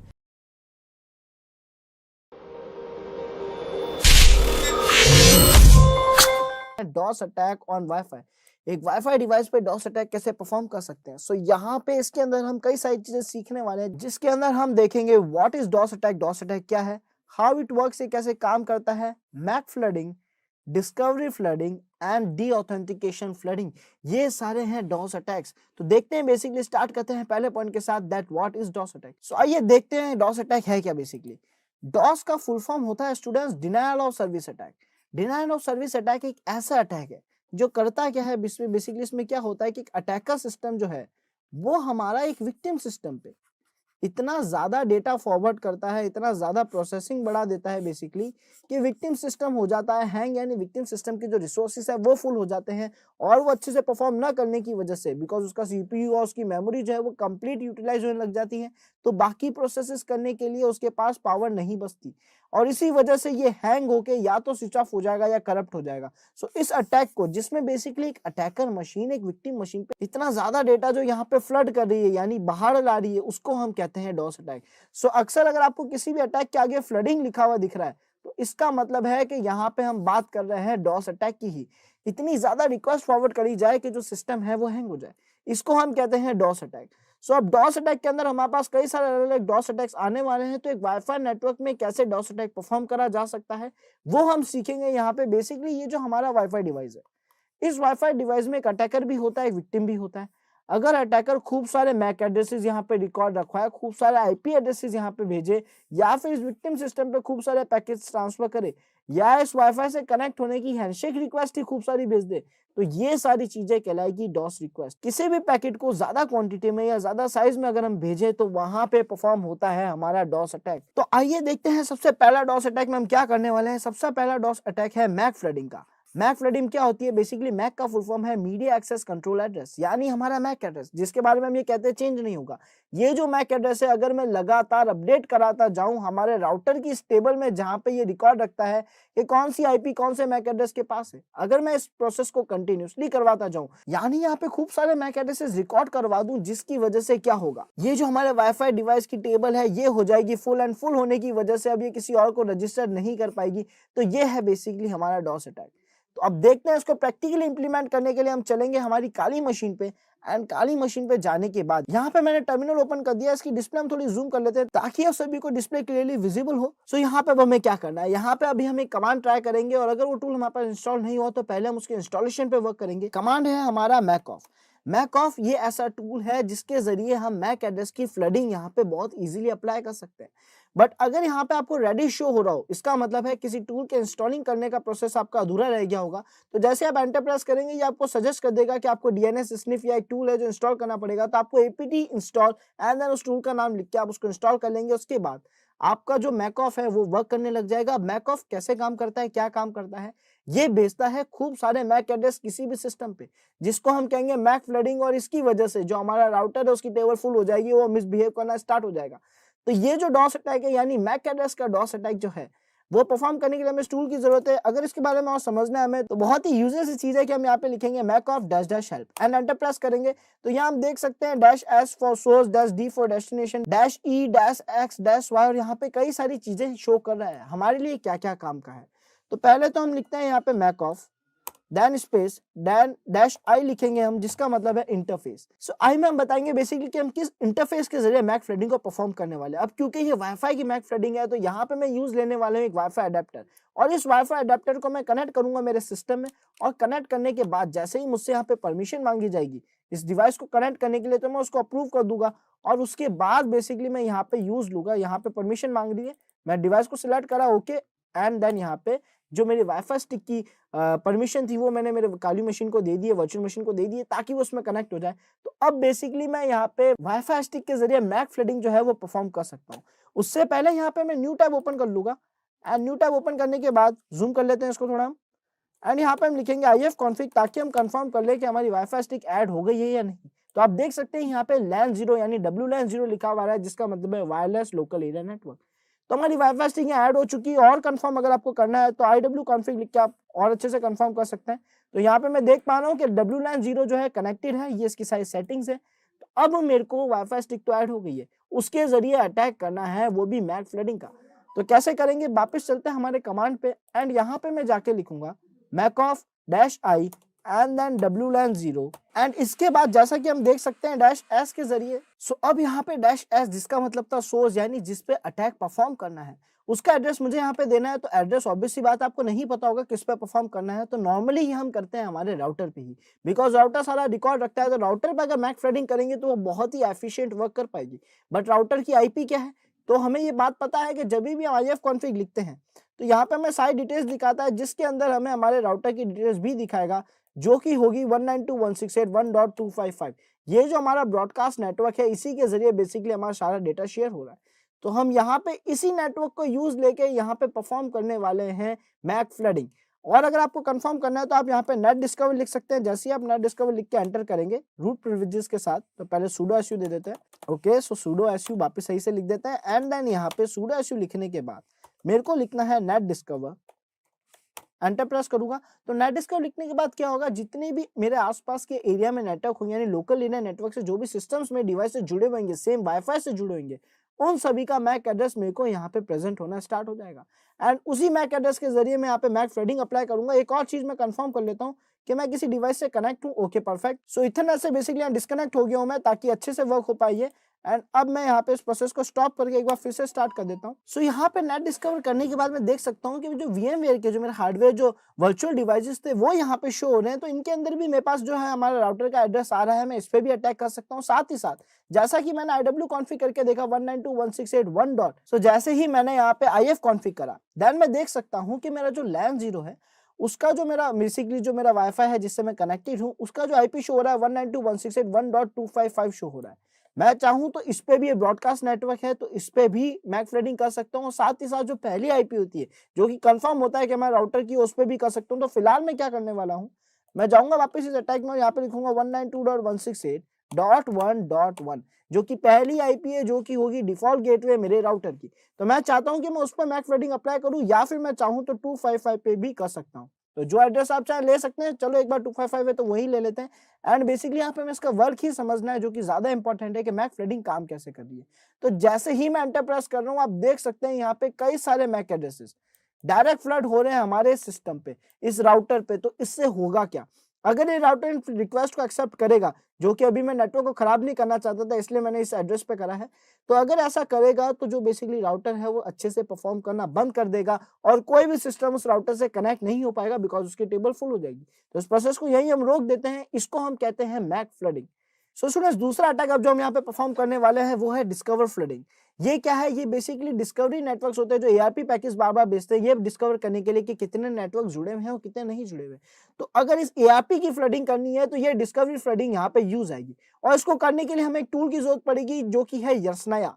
यानी इसको कैसे यूज करेंगे, इसका नेम थोड़ा अजीब है, यर्सनाया। तो बेसिकली देखते हैं इसको यूज कैसे करेंगे। हम यहाँ पे लिखेंगे YRSINIA। सो अगर ये आपके पास इंस्टॉल नहीं है तो हम लिखेंगे apt get install यर्सनाया। एंड इसका नाम लिखने के बाद अगर मैं एंटर प्रेस करता हूं तो ये मुझे रिकमेंड करेगा कि इसको यूज लेने के लिए कोई ना कोई ऑप्शन यूज लिया जाए और इसकी हेल्प मेरे को बता देगी कि इसको मैं अच्छे से कैसे यूज ले सकता हूँ। तो इसका नाम लिखने के बाद हम लिखेंगे -H, एंटर प्रेस करेंगे। एंड अब अगर यहाँ स्क्रॉल अप करूँ तो मैं देख सकता हूँ -G का मतलब है ग्राफिकल मोड, यानी ग्राफिकली इस टूल को भी हम यूज ले सकते हैं और इसी ग्राफिकल मोड के जरिए मैं इस टूल को बहुत अच्छे से यूज ले पाऊंगा। तो मैं यहाँ लिखता हूँ यर्सनाया -G एंड एंटर प्रेस करता हूं तो -G के बाद बेसिकली यहाँ पे देख सकते हैं आप कि इसका कंप्लीट ग्राफिकल इंटरफेस हमारे सामने आ गया है। एंड इसी इंटरफेस के जरिए अब हम अटैक करने वाले हैं, वो भी डिस्कवरी का फ्लडिंग अटैक। सबसे पहले हम कुछ DHCP पैकेज बेस के कंफर्म कर लेते हैं कि कितने कनेक्टेड डिवाइसेस हैं यहाँ पे। तो मैं लॉन्च अटैक पे क्लिक करूंगा, DHCP में जाऊंगा, सेंडिंग रॉ पैकेज पे क्लिक करूंगा, ओके कर दूंगा ताकि जितने भी इस एरिया में नेटवर्क ये डिस्कवर कर सकता है वो मेरे सामने आ जाए। और जो भी यहाँ पे आएंगे, जैसे यहाँ पे हम देख सकते हैं हम 192.168.84.254 ये एड्रेस मेरे सामने आ गया है जो कि इथरनेट का ही है। बट नो इश्यूज, यहाँ पे हम इसके जरिए भी फ्लडिंग तो टेस्ट कर ही लेंगे। तो अब यहाँ पे ये जो नेटवर्क आ रहा है हम क्या करेंगे, इस डिवाइस को सिलेक्ट करने के बाद हम वापस लॉन्च अटैक पे क्लिक करेंगे एंड यहाँ पे हम जाएंगे DHCP के डिस्कवर पैकेज के अंदर। DHCP में हम जाने के बाद यहाँ पहुंचेंगे सेंडिंग डिस्कवर पैकेज, जिसके आगे डॉश में टिक है, यानी ये लगातार डिस्कवर पैकेज सेंड करेगा और इस डिस्कवर पैकेज की वजह से ARP रिक्वेस्ट जनरेट होगी खूब सारी और राउटर फिर से मिसबिहेव करना चालू हो जाएगा और बाकी कनेक्टेड सिस्टम्स भी अच्छे से वर्क नहीं कर पाएंगे, इस नेटवर्क से सही से नहीं जुड़ पाएंगे। तो देखते हैं बेसिकली इसको परफॉर्म करके। जैसे ही मैं ओके प्रेस करूंगा तो यहाँ पे DHCP फ्लडिंग स्टार्ट हो जाएगी। फिलहाल आप देख सकते हैं DHCP के केवल 2 ही पैकेज गए हैं यहाँ पे एंड अब मैं ओके प्रेस कर रहा हूँ और अब आप देख पा रहे हैं कितनी ज्यादा फास्ट बेसिकली DHCP पैकेज जो है ये लगातार शेयर कर रहा है उस नेटवर्क पे। सो यहाँ पे जैसा कि आप देख पा रहे हैं कि हमें इथरनेट नेटवर्क ही शो हो रहे थे, तो LAN नेटवर्क के लिए हमने क्या करा, एडिट इंटरफेस पे क्लिक करा एंड यहाँ पे इथरनेट को हटा के LAN 0 को सिलेक्ट करके ओके कर दिया। और ये करने के बाद क्योंकि अब हमने इथरनेट इंटरफेस से सिलेक्ट कर दिया, हमने फिर से हमारे उस अटैक को लॉन्च करा, लॉन्च पे क्लिक करा, सेंडिंग रो पैकेट पे क्लिक करा और उससे हुआ क्या बेसिकली कि हमारा जो नेटवर्क था वो आसपास के सभी नेटवर्क्स, बेसिकली हमारे जो नेटवर्क में जितने भी लोग जुड़े हुए हैं उनको डिस्कवर करना चालू हो गया, जिसमें सबसे पहले जो डिस्कवर हुआ है ये हमारा 192.168.1.1 जो कि बेसिकली हमारा ब्रॉडबैंड है। तो इस पे हमें परफॉर्म करना है एक डॉस अटैक। तो इस डॉस अटैक को परफॉर्म करने के लिए हमें इसकी कुछ डिटेल्स लेनी पड़ेगी, जैसे कि यहाँ पे इसका मैक एड्रेस।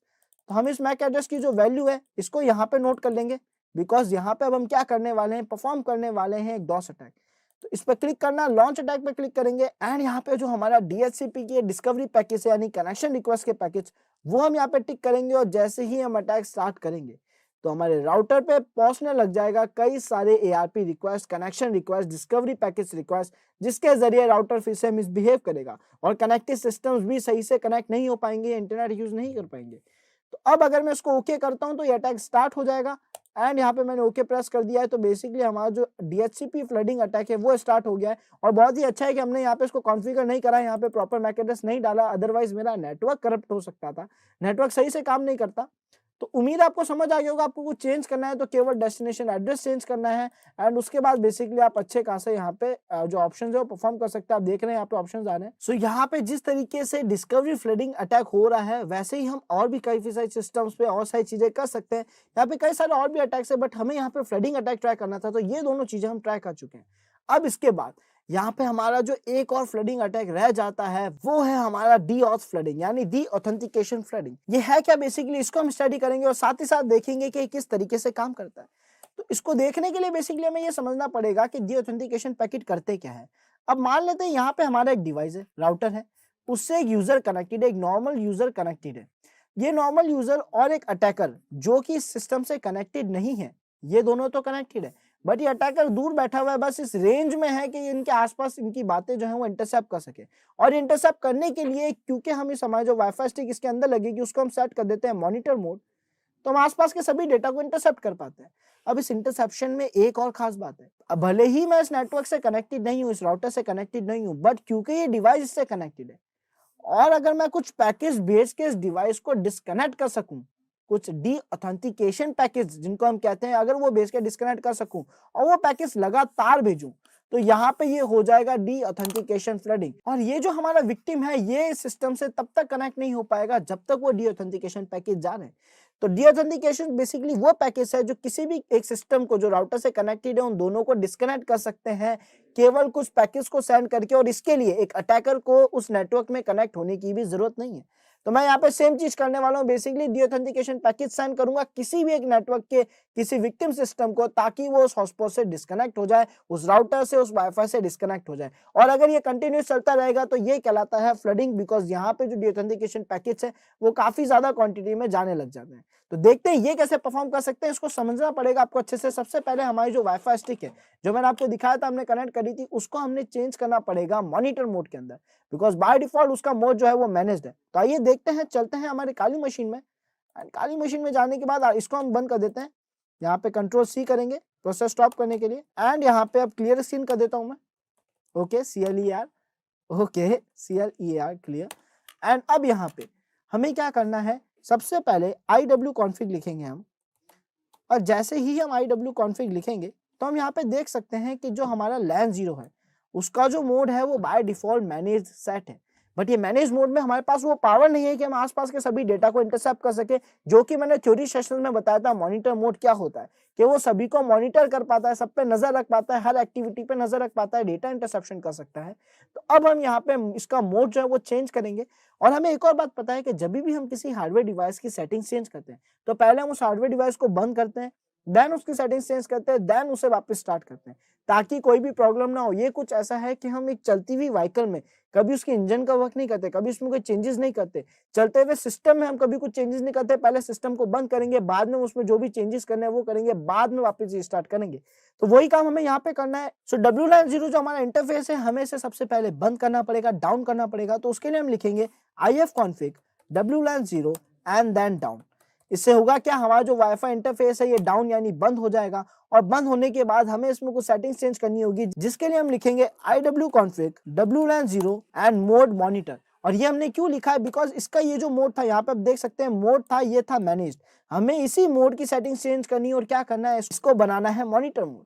तो इसको बनाने के लिए बेसिकली हम यहाँ पे लिखा है LAN 0 मोड मॉनिटर। जैसे ही मैं एंटर प्रेस करता हूँ ये सेटिंग्स अप्लाई हो जाएगी, बट हमें एक और चीज करनी पड़ेगी, जिस इंटरफेस को हमने डाउन करा उसको वापस अप करना पड़ेगा।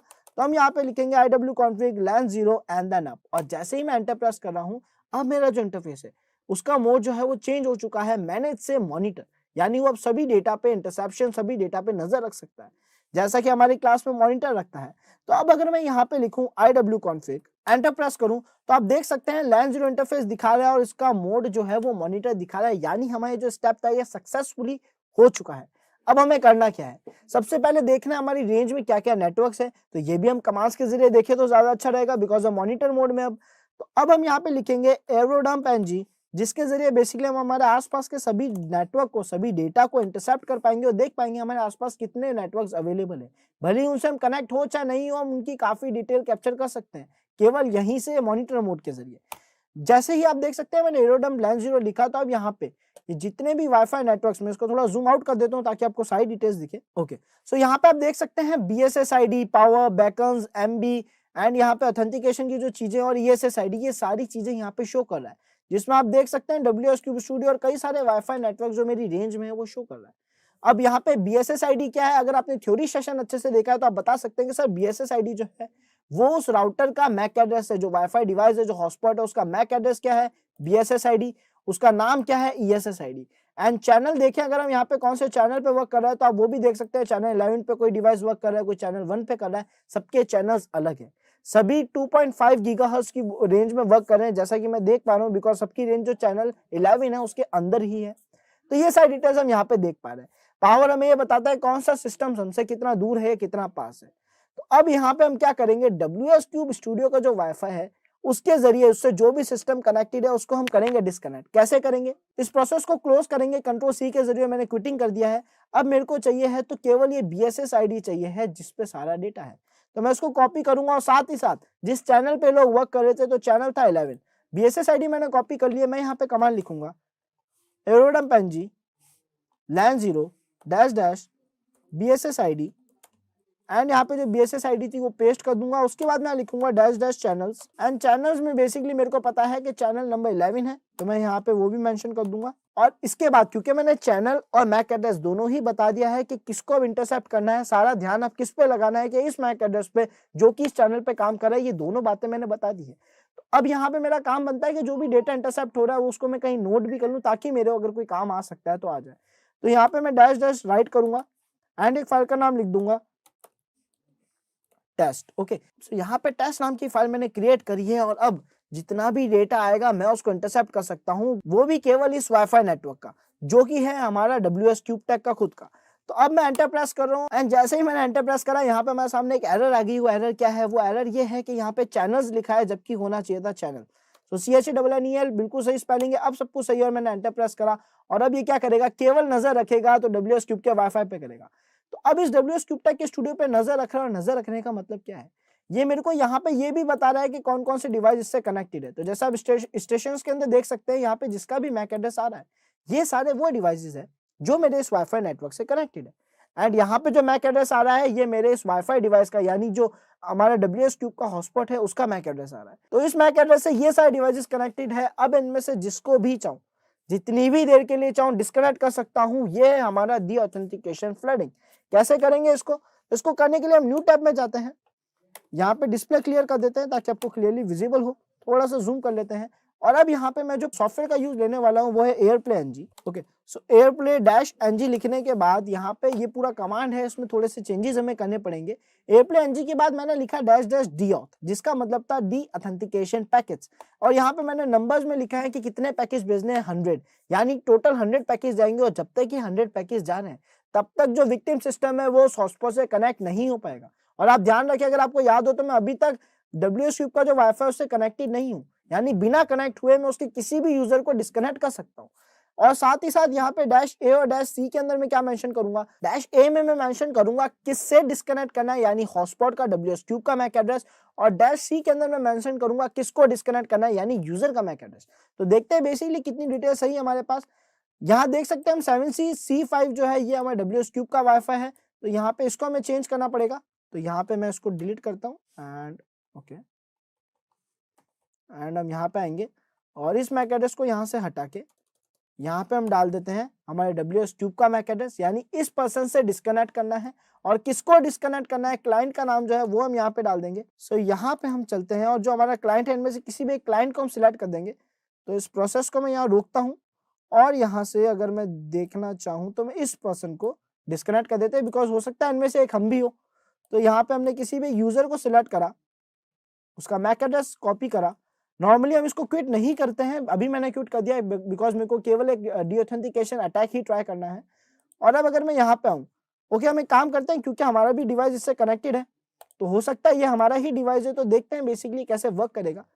हम यहाँ पे जुड़ गए और हमने मैक एड्रेस यहाँ पे डाल दिया, हो सकता है ये हमारे ही डिवाइस का हो। तो अब यहाँ पे मेरा कमांड है airplay ng -d जिसका मतलब डीऑथेंटिकेशन पैकेज है। उसके आगे मैं नंबर्स लिखे 100,000 कुछ भी लिख सकता हूँ, यानी इतने पैकेज जाएंगे डीऑथेंटिकेट करने के लिए। उसके बाद -a के अंदर -a के अंदर मैंने मेंशन करा है कि किससे डिस्कनेक्ट करना है, यानी हमारे राउटर का मैक एड्रेस। एंड -c के अंदर मैंने मेंशन करा है क्लाइंट का मैक एड्रेस, यानी जिसको डिस्कनेक्ट करना है। तो दोनों डालने के बाद मैंने इंटरफेस का नाम डाल दिया जिसके जरिए डिस्कनेक्शन प्रॉपर सक्सेसफुली करा जाएगा। और मैं जैसे ही एंटर प्रेस करता हूँ तो आप यहाँ देख सकते हैं लगातार डीऑथेंटिकेशन पैकेज जा रहे हैं। इसका मतलब ये जो भी यूजर था ये यहाँ से डिस्कनेक्ट हो जाएगा तब तक के लिए जब तक ये पैकेज खत्म ना हो जाए। इसको बीच में स्टॉप कर सकता हूँ मैं Ctrl+C के जरिए, तो अब जो यूजर है वो वापस कनेक्ट हो पाया होगा। तो ये है हमारा डीऑथेंटिकेशन फ्लडिंग। बेसिकली जब तक ये पैकेज जा रहे हैं वो यूजर कुछ भी कर ले कनेक्ट नहीं हो सकता, और कनेक्शन के लिए मेरे को बेसिकली दोनों को डिस्कनेक्ट करने के लिए मेरे को उस मेन नेटवर्क में कनेक्ट होने की जरूरत भी नहीं पड़ी।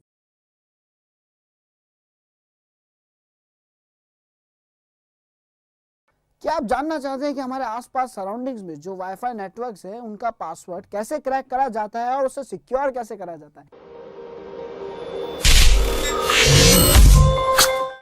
इससे पहले कि हम इस प्रैक्टिकल प्रोसेस में जाएं जहां पे हम देखेंगे किस तरीके से हम वाईफाई पासवर्ड को क्रैक करने वाले हैं, हम एक बार लॉजिकल जो है पूरा सेटअप उसको समझ लेते हैं कि किस तरीके से बेसिकली हम उस वाईफाई को हैक करने वाले हैं या कैसे वो काम कर रहा है।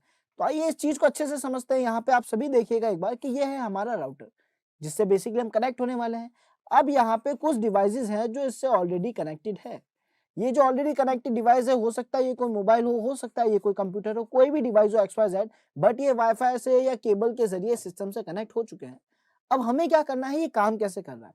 अगर कोई भी नया यूजर यहाँ पे आता है, एक नया एंड्रॉइड यूजर आया, उसने पासवर्ड लगाया जो उस वाईफाई का पासवर्ड है और उसने सबमिट बटन पर क्लिक करा। जैसे ही वो सबमिट बटन पर क्लिक करता है, यहाँ से एक फाइल जनरेट होती है और वो जाती है सीधा राउटर के पास। अब ये जो हमारी फाइल है इसको हम कहते हैं हैंडशेक फाइल। ओके, सो इसको हम कहते हैं हैंडशेक फाइल। हैंडशेक फाइल का मतलब हाथ मिलाने वाली फाइल, यानी दो सिस्टम्स के बीच में कम्युनिकेशन यानी कनेक्शन सेटअप करने वाली फाइल है ये।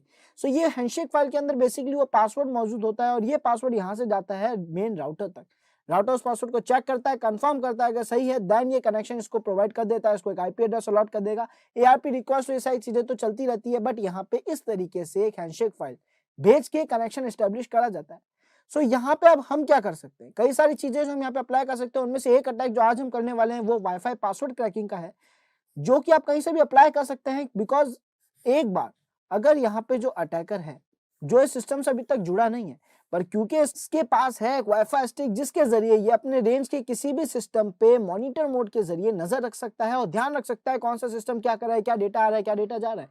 वाईफाई की जो रेडियो फ्रीक्वेंसी है उसको मॉनिटर मोड की तरह रीड कर सकता है। तो यहाँ पे अब इस डिवाइस के जरिए क्या होगा, ये जो हमारा राउटर है, ये राउटर इस हैंडशेक फाइल को कैप्चर कर लेगा। क्यों? क्योंकि इसका मॉनिटर मोड इसको पावर देता है कि बिना उस डिवाइस से कनेक्ट हुए ये बीच में से इस हैंडशेक फाइल को, बिकॉज ये सारा डेटा जो है स्निफ कर रहा है ये ऑलरेडी, उस स्निफिंग डेटा में से इस हैंडशेक फाइल को ये कैप्चर कर ले। एंड जैसे ही इस हैंडशेक फाइल को उठा लेगा तो अब ये जो पासवर्ड वाली फाइल है ये आ जाएगी हमारे सिस्टम के अंदर और सेव हो जाएगी .cap एक्सटेंशन से। सो यहाँ पे .cap एक्सटेंशन के जरिए फाइल कैप यानी कैप्चर फाइल जो है बेसिकली उसके जरिए सारा जो हमारा पासवर्ड जो बेसिकली जो डेटा था हैंडशेक फाइल का वो सेव हो जाएगा इसके अंदर। एंड अब करना क्या है, ये कैप फाइल कोई भी ऑफलाइन किसी भी जगह से क्रैक कर सकता है। यानी इसके अंदर अगर पासवर्ड आ गया है, इसके अंदर इनक्रिप्टेड पासवर्ड है, आपको क्या करना है, उन हैशेस को बस क्रैक करना है। एंड क्रैक करने के लिए आप दुनिया के किसी भी कोने में हो, जिसके पास भी फाइल पहुंचेगी वो कहीं भी बैठा है इस वाईफाई के पासवर्ड को इजीली क्रैक कर सकता है। सो ये है प्रोसेस जो अभी आज हम करने वाले हैं। इसके अलावा और कई टेक्निक्स है, तो एक बार इस प्रोसेस को अच्छे से समझेगा, कैसे एक अच्छी वर्ड लिस्ट लेंगे, कैसे इस पासवर्ड को क्रैक कर सकते हैं, ये सारी चीजें हम प्रैक्टिकली देखने वाले। तो स्टार्ट करते हैं और चलते हैं हमारी काली मशीन की तरफ। सो यहाँ पे हमारी जो काली मशीन है वो हमने ओपन कर रखी है, इसको लॉगिन कर लेते हैं एक बार। एंड अब यहाँ पे हमें क्या समझना है, क्या देखना है बेसिकली कि हमारे पास एक डिवाइस होना जरूरी है जो कि हमने देखा, जो कि एक वाईफाई अडेप्टर। सो ये वाईफाई अडेप्टर हमारे पास यहाँ पे पड़ा है। इस वाईफाई अडेप्टर के जरिए हम जो है अटैक वो करने वाले हैं। बहुत ही नॉर्मल सी छोटी सी स्टिक है, अगर मेरे पास और पावरफुल स्टिक होगी तो मैं और ज्यादा रेंज में इस काम को कर पाऊंगा, बट फिलहाल ये स्टिक के अंदर मॉनिटर मोड सपोर्टेड है। तो अब मेरे को क्या करना है, बस इस डिवाइस को प्लग करना है मेरे वर्चुअल मशीन में। जैसे ही मैं इसे प्लग करूंगा, सो यहाँ पे आप देख सकते हैं बेसिकली ये सेटिंग आ गई है मेरे सामने, जो कि मेरे को कह रही है कि आप वाईफाई स्टिक कहाँ यूज करना चाहते हैं, नॉर्मल होस्ट में या VMware में। सो मैं उसको ऐड करूंगा वर्चुअल मशीन के अंदर, VMware में मैं काली मशीन को सिलेक्ट कर लूंगा और ओके कर दूंगा। यानी ये जो डिवाइस मैंने ऐड करा ये यूज कहाँ होना चाहिए, तो अब ये यूज होगा मेरी काली वर्चुअल मशीन के अंदर। ओके, सो जैसा कि हम यहाँ देख सकते हैं हमारी काली मशीन में जैसे हम इस कनेक्शन पे आए हैं, वायरलेस डिवाइसेस के कनेक्शन में दिखा रहे हैं, तो यहाँ पे हमारे सारे इंटरफेस शो कर रहा है। अब हमें करना क्या है, हम ओपन करेंगे हमारे टर्मिनल को।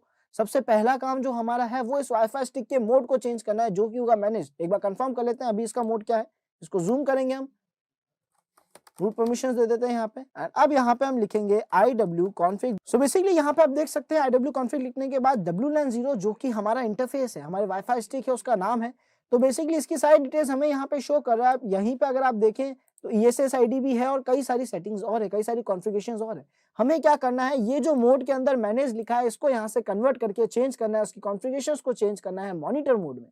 तो इसको कैसे कर सकते हैं हम, एक बहुत ही ऑब्वियस बात है जो आप सभी को अब याद हो जानी चाहिए कि अगर हम किसी भी हार्डवेयर में या किसी सॉफ्टवेयर में कोई भी सेटिंग्स चेंज कर रहे हैं तो पहले हम उस सॉफ्टवेयर को, उस हार्डवेयर को बंद करेंगे, देन उसकी सेटिंग्स चेंज करेंगे, देन उसे स्टार्ट करेंगे। हार्डवेयर में तो बहुत ही कॉमन बात है, बिकॉज हम किसी रनिंग हार्डवेयर में सेटिंग्स चेंज नहीं करते। सो हम क्या करेंगे, सबसे पहले लिखेंगे IF config WLAN 0 एंड इसको हम कर देंगे डाउन, यानी इसको कर देंगे डिस्कनेक्ट, बंद कर देंगे, ताकि हम इसकी सेटिंग्स के अंदर कॉन्फ़िगरेशंस जो है उनको चेंज कर सके। एंटर प्रेस करेंगे तो यहाँ पे हमारा वायरलेस डिवाइस जो था वो डाउन हो चुका है। अब हम क्या करेंगे, अब हम यहाँ पे लिखेंगे IW config WLAN 0 and then mode monitor. क्या करना क्या था हमें बेसिकली चेंज, देखो IW config के अंदर हमें क्या करना है, हमारा जो इंटरफेस है WLAN 0 उसके अंदर हमें सेटिंग चेंज करनी है। क्या करना है कि उसका जो मोड है उसको हमें कन्वर्ट करना है मॉनिटर मोड में, जो मोड था उसको चेंज करना है मॉनिटर मोड में। एग्जैक्टली ये चीज हमने यहाँ पे लिखी और जैसे ही हम एंटर प्रेस करेंगे ये सेटिंग्स अप्लाई हो जाएगी। बट इससे पहले कि हम सेटिंग को व्यू करें हमें हमारे वायरलेस डिवाइस को वापस अप करना पड़ेगा। WLAN 0 को वापस अप करेंगे हम, एंड यहाँ पे डाउन का जो अपोजिट है बेसिकली अप, यानी वायरलेस डिवाइस को स्टार्ट करना, वो हमने कर दिया है। अब मैं यहाँ पे लिखूंगा IW config and enter press करूंगा तो मैं यहाँ देख सकता हूँ कि इसका जो मोड है वो क्या शो हो रहा है, मॉनिटर। सो यहाँ पे ये मॉनिटर मोड हमें मिल गया है। अब हम आते हैं आगे के काम में, जिसमें हमें करना क्या है बेसिकली कि सबसे पहले एक टारगेट को सिलेक्ट करना है। उस टारगेट के आगे के जो काम है हम वो भी साथ ही साथ देखेंगे। तो सबसे पहले टारगेट को सिलेक्ट करने के लिए हम यहाँ पे लिखेंगे एरोडम्प ng एंड देन WLAN 0, यानी हमें बस एक सॉफ्टवेयर का नाम जो कि एरोडम्प ng एक पैकेज है उसका नाम लिखना है और इंटरफेस का नाम लिखना है कि इसके जरिए हम सारे आसपास के वाईफाई नेटवर्क्स को देख पाएंगे। जैसे ही मैं एंटर प्रेस करता हूं अब मैं कमांड लाइन के जरिए आसपास के सभी वाईफाई नेटवर्क्स को देख पाऊंगा। तो जैसा कि आप देख पा रहे हैं यहाँ पे सारी BSS IDs आ रही है, पावर आ रही है, डेटा, चैनल्स एंड काफी सारी चीजें जो आप ऑलरेडी देख चुके हैं पहले भी, वो सारी चीजें अब यहाँ पे आ रही है। डीऑथेंटिकेशन थ्रेडिंग में आप सभी ने देखा होगा बेसिकली इस चीज को, अगर नहीं देखा है तो डीऑथेंटिकेशन थ्रेडिंग यानी डॉस अटैक का वीडियो एक बार जरूर देखिएगा वाईफाई पे जो हमने अप्लाई करा है, उससे आपको काफी आइडिया लग जाएगा। ओके, यहाँ पे एक इश्यू आ रहा है तो हम एक काम करते हैं, हमारा जो वायरलेस डिवाइस है अब शायद अच्छे से नहीं हुआ है तो हम इसको एक दो बार सही से कर देते हैं एंड आई थिंक अब सब परफेक्ट होगा। तो अब एरोडम्प ng LAN 0 वापस रन करेंगे तो अभी हमें आसपास के सभी इंटरफेसेस शो कर रहा है। अब हम क्या करेंगे, इन इंटरफेसेस में किसी एक इंटरफेस को बेसिकली किसी भी एक ESS ID को, किसी भी हॉटस्पॉट को सिलेक्ट करेंगे एंड उस पर परफॉर्म करेंगे वाईफाई क्रैकिंग का मेथड। तो यहाँ पे हम सिलेक्ट कर लेते हैं हमारे WS CubeTech को ही, जिसको आप देख सकते हैं, जिसकी सारी डिटेल्स आपको यहाँ दिख रही है। इसका जो चैनल है वो 11 यानी चैनल नंबर 11 के जरिए सारा डेटा शेयर कर रहा है। इसकी पावर बता रही है कितना दूर है, BSS ID इसका मैक एड्रेस है, ESS ID इसका नाम है, जो कि आपको अभी पूरा नहीं दिख रहा है बिकॉज मैंने आपको थोड़ा जूम करके दिखा रहा हूँ। अगर मैं जूम आउट करूंगा तो आप देख सकते हैं यहाँ पे, ठीक है। अभी ये जूम आउट भी नहीं हो रहा है बिकॉज ये रनिंग प्रोसेस में है। तो अब हम क्या करेंगे, इस प्रोसेस को कर देंगे क्लोज, बिकॉज हमें जो डिटेल्स चाहिए थी उन डिटेल्स में हमें चाहिए था एक BSS ID, एक चैनल, दैट्स इट। ये दो चीजें हमें चाहिए हमारे टारगेट की, जो कि हमें मिल चुकी है। ये जो हमारा WS CubeTech वाला हॉटस्पॉट है इसका जो मैक एड्रेस है, जो BSS ID है, वो हमें मिल चुका है एंड साथ ही साथ ये किस चैनल पे वर्क कर रहा है ये भी हमें दिख गया। CS के अंदर हम देख पा रहे हैं चैनल नंबर 11 पे वर्क कर रहा है। तो अब यहीं पे मैं इस पे प्रॉपर स्नाइपिंग यानी प्रॉपर जो डेटा है उसको इंटरसेप्ट करने की कोशिश करूंगा एंड देखूंगा कि मैं इसमें क्या क्या कर सकता हूँ, स्नाइपिंग कर सकता हूँ बेसिकली कि नहीं, और स्नाइपिंग के अंदर हैंडशेक फाइल कैसे कैप्चर कर पाऊंगा। सो यहाँ पे अब हम क्या करेंगे, हम लिखेंगे एरोडम्प ng LAN 0, देन LAN 0 को भी हम हटाते हैं, देन हम लिखेंगे यहाँ पे -BSS ID channel WLAN 0 right और इसके आगे एक नाम। ये क्या है कमांड, क्या वर्क कर रहा है, मैं आपको अच्छे से एक्सप्लेन कर देता हूँ। सबसे पहले मैं यहाँ पे क्या करूंगा, BSS ID के अंदर पेस्ट कर दूंगा मैक एड्रेस मेरे डिवाइस का, बेसिकली वायरलेस डिवाइस का, जिसका मेरे को पासवर्ड क्रैक करना है। तो मैंने यहाँ पे BSS ID के अंदर BSS ID ऐड कर दिए, डैश डैश चैनल के अंदर मैंने चैनल नंबर ऐड करना है मेरे को। सो चैनल नंबर हमारा क्या है स्टूडेंट्स, हमारा जो चैनल नंबर है वो है 11। Very good. सो 11 लिखने के बाद अब यहाँ पे मेरे को बता रहा है इंटरफेस का नाम, जो कि बिल्कुल सही है। WLAN 0 के जरिए हम सारी एक्टिविटीज को करने वाले हैं। अगर आपके कंप्यूटर में 2 डिवाइसेस हैं वाईफाई के, तो WLAN 0 और WLAN 1 भी हो सकता है। तो जो नाम है उसका ध्यान रखिएगा, इंटरफेस का नाम ही लिखिएगा यहाँ पे। फिलहाल मेरे पास केवल WLAN 0 है, तो वो मैंने यहाँ पे लिख दिया है। उसके बाद यहाँ पे डैश डैश राइट का मतलब है कि अब ये जो भी डेटा इंटरसेप्ट करेगा, स्निफ करेगा, बेसिकली स्नैफिंग करेगा, जो भी डेटा कोई मॉनिटर करेगा, वो डेटा कहीं स्टोर हो जाए, कहीं सेव हो जाए बेसिकली। तो मेरे को ये चीज चाहिए यहाँ पे। अब इसको अप्लाई करने के लिए मैं क्या करूंगा, मैं यहाँ पे राइट के आगे एक फाइल का नाम लिख दूंगा, ताकि उस फाइल के नेम से बेसिकली सारा डेटा जो है स्टोर होता जाए। तो हम यहाँ पे नाम रख देते हैं हैग्ड। ओके, सो हमने हैग्ड नाम रखा है बेसिकली। तो अब जितना भी डेटा है वो इसी के अंदर सेव होता रहेगा, या इसी से रिलेटेड फाइल्स बनाएगा।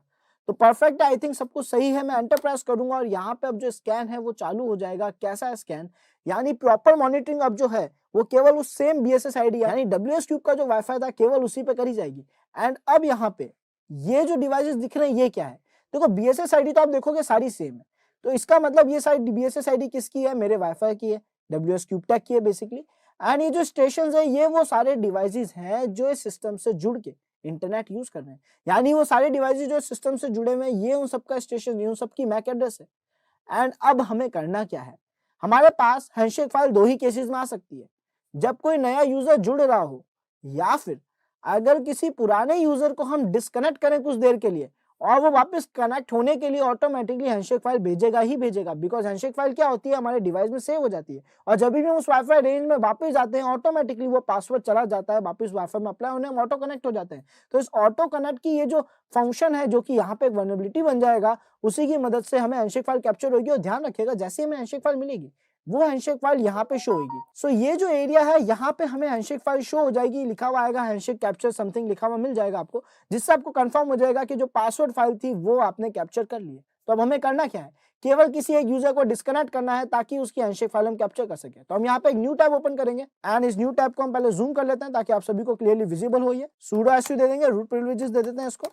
एंड अब हमें क्या करना है, किसी एक यूजर को डिस्कनेक्ट करना है। तो उसके लिए हम यूज लेंगे एक और पैकेज जो कि हम पहले भी डी ऑथेंटिकेशन फ्लडिंग जो था उसमें यूज ले चुके हैं, जो कि एयरप्ले ng-d-auth एंड देन उसके आगे नंबर, उसके आगे कुछ और डिटेल्स भी है। इसको एक और बार एक्सप्लेन कर देता हूं मैं। एयरप्ले ng एक ऐसा पैकेज है जिसके जरिए हम कुछ और पैकेज भेज सकते हैं, कुछ और data transfer, basically wifi hacking और क्रैकिंग से रिलेटेड कुछ काम ये कर देगा हमारे लिए। तो यहाँ पे फिलहाल हम -d-auth पैकेज भेज रहे हैं। d-auth क्या है, डी ऑथेंटिकेशन, किसी भी यूजर को डिस्कनेक्ट करने के पैकेज कितने भेजने हैं वो मैंने इसके आगे बता दिया है, 100। यानी जब तक 100 पैकेज जा रहे हैं तब तक वो यूजर उस सिस्टम से कनेक्ट नहीं हो पाएगा। और ये करने के लिए मुझे उस वाईफाई से कनेक्ट होने की जरूरत नहीं है, ये सबसे खास बात है इसकी। उसके बाद यहाँ पे -a ऑप्शन है जिसके अंदर बेसिकली मैं बता रहा हूँ हमारे किस, जो बेसिकली हमारा मेन वाईफाई है, जो हॉटस्पॉट है WS क्यूब टेक का, उसका मैक एड्रेस, यानी किस यूजर से किसको डिस्कनेक्ट करना है वो हम यहाँ पे बताते हैं। तो जो मेन यूजर है, जो WS क्यूब टेक का हॉटस्पॉट है, उसका मैक एड्रेस मैं -a ऑप्शन के अंदर दूंगा, -a ऑप्शन के अंदर दूंगा, एंड देन -c जो है, जो क्लाइंट है, इसके अंदर मैं दूंगा उस यूजर का नाम जिसको डिस्कनेक्ट करना है। यानी हॉटस्पॉट से हमें जिस यूजर को डिस्कनेक्ट करना है उसका नाम मैं दूंगा -c के अंदर। सो -c के अंदर मेरे को एक मैक एड्रेस मेंशन करना पड़ेगा जिस यूजर को मुझे डिस्कनेक्ट करना है उसका, जो कि अभी हमारे पास नहीं है। और उसके बाद मैंने इंटरफेस का नाम बताया, बस WLAN 0 के इसके जरिए मैं एक्टिविटी करनी है। तो पहले में -c के अंदर का जो मैक एड्रेस था वो हटा रहा हूँ, -a के अंदर मैक एड्रेस पहले मैं कंफर्म करूंगा मेरे उसी सेम राउटर का है कि नहीं है। तो हम पीछे चलते हैं और यहाँ पे हम देख सकते हैं 5C5। तो देखते हैं यहाँ पे, तो ये मैक एड्रेस भी गलत है। तो हमें क्या करना होगा, बेसिकली इसको हम हटाएंगे यहाँ से, एंड हमारा जो वाईफाई, जो हॉटस्पॉट है WS क्यूब टेक का, जिसको हम क्रैक करने वाले हैं, उसका मैक एड्रेस यहाँ पे पेस्ट कर देंगे। सो वो हम यहाँ पे पेस्ट कर दिया। अब हमें चाहिए क्लाइंट का, जिसको हमें डिस्कनेक्ट करना है ताकि वो वापस कनेक्ट होने के लिए हैंडशेक फाइल भेजे और हम उसे रास्ते में कैप्चर कर लें। तो उसके लिए यहाँ पे हम किसी भी यूजर को सिलेक्ट कर सकते हैं। तो हम करते हैं यहाँ पे उस यूजर को जिसमें फ्रेम ज्यादा मूव हो रही है। तो यहाँ पे okay perfect. So let's see ये 6-4 जो बेसिकली हमने सिलेक्ट करा ये वर्किंग करेगा कि नहीं करेगा। एंड इसको कॉपी पेस्ट करना थोड़ा टिपिकल हो सकता है आप लोगों के लिए, जैसे अभी नहीं हुआ है, बिकॉज वर्किंग प्रोसेस में क्या है, आप सिलेक्ट नहीं कर पाते। तो आपके पास 2 ऑप्शन होंगे, या तो क्लोज करें, जो कि हम कर नहीं सकते, तो हमें वहां से देख देख के यहाँ पे नोट डाउन करना पड़ सकता है। बट एक कोशिश कर लेते हैं हम, अगर मैं थोड़ा फास्ट निकला और इंस्टेंट एक्शन में मैंने उसको रिकॉर्ड कर लिया, देन हमारा काम हो सकता है। ओके लेट्स ट्राई, अगर हुआ है तो। ओके सो यहाँ पे अप्लाई नहीं हुआ है तो हम एक काम करते हैं, इसको मैन्युअली राइट डाउन कर लेते हैं बेसिकली क्या था वो। तो यहाँ पे हम देख लेते हैं हमारा जो मैक एड्रेस स्टार्ट हो रहा है वो है 6479F0 6479F0। ओके, सो कहाँ गया? ओके, वो यूजर ही डिस्कनेक्ट हो गया है। सो बेसिकली जिस यूजर को हम अटैक करने वाले तो यूजर डिस्कनेक्ट हो गया। दूसरा यूजर उठा लेते हैं हम यहाँ पे। तो दूसरा यूजर हम ले लेंगे यहाँ पे 1007B6। ओके, सो 1007B6 यहाँ पे राइट डाउन करते हैं हम 1007B6। इसके आगे के नंबर्स देखते हैं। Basically 1007B6 A07ACC perfect. क्या मैंने बिल्कुल सही मैक एड्रेस लिखा है? एक बार कंफर्म कर लेते हैं। 1007B6 A07ACC 1007B6 A07ACC बिल्कुल परफेक्ट मैक एड्रेस हमने यहाँ पे नोट डाउन कर लिया है। इसके अलावा हमें कोई डिटेल नहीं चाहिए इस यूजर से। इस यूजर को हमें डिस्कनेक्ट करना है। सो ये हमने यहाँ पे मेंशन कर दिया। एंड अब जैसे ही मैं एंटर प्रेस करूंगा दी ऑथेंटिकेशन पैकेज आने चालू हो जाएंगे। और अगर मैं यहाँ आके देखूं तो यूजर डिस्कनेक्ट हो गया है और अब ये यहाँ पे जो हैंडशेक फाइल है वो इस सिस्टम को भेज देगा। एंड जो हैंडशेक फाइल है वो हमारे पास कैप्चर हो जाएगी। सो हम एक काम करते हैं, इस प्रोसेस को रोकते हैं ताकि फिर से कनेक्ट होने की कोशिश करो। रोकने के लिए आप Ctrl+C का यूज ले सकते हैं जो कि किसी भी कंटिन्यूस चलते प्रोसेस को रोक सकता है। ये करने के बाद अब हम चलते हैं वापस नॉर्मल टैब पे। यहाँ वेट करेंगे। यहाँ पे बेसिकली जो इंटरफेस है वो डाउन शो हो रहा है, बट ऐसा होना नहीं चाहिए था। बट अगर यहाँ पे हैंडशेक फाइल कैप्चर लिखा हुआ आ गया देन हमारा सारा काम हो गया। एंड यहाँ पे आप देख सकते हैं बेसिकली हमारे राउटर का जो मैक एड्रेस है वो यहाँ पे शो कर रहा है WP हैंडशेक के आगे। इसका मतलब है कि हमने जो पासवर्ड फाइल थी, हैंडशेक फाइल थी, वो कैप्चर कर ली है। तो अब इसी कैप्चर्ड फाइल के जरिए हम वाईफाई क्रैकिंग को अप्लाई कर सकते हैं। भले ही कोई कहीं भी बैठा हो, ये फाइल जिसके पास भी जाएगी वो इसके क्रैक कर पाएगा, पर ये फाइल है कहाँ पे? तो इसके लिए हम क्या करेंगे, यहाँ पे न्यू टैब में जाते हैं। एंड जैसे ही मैं ls करूंगा तो आप देख सकते हैं बेसिकली सेम फोल्डर में जहाँ पे मैंने हैंडशेक स्टार्ट करा था, जहाँ पे मैंने अपना प्रोसेस स्टार्ट करा था, वहां पे अगर मैं देखूं तो hacked02 नाम से जो फाइल है, जिसके अंदर कैप फाइल जो है वो सबसे इंपॉर्टेंट है। जैसा कि मैंने बताया था स्टार्टिंग में ही कि जो .cap फाइल है इसके अंदर स्टोर होता है हमारा मेन पासवर्ड। सो अब इसी कैप फाइल के अंदर हमारा पासवर्ड है और इसको हमें करना है क्रैक। अगर ये पुराना वाईफाई होता, एक बार रिपीट कर रहा हूं, अगर ये पुराने वाईफाई टेक्नोलॉजी, पुराने टेक्नोलॉजी के वाईफाई होते बेसिकली, तो यहाँ पे हम क्या करते, हम बस लिखते acrackng देन हमारी इस फाइल का नाम।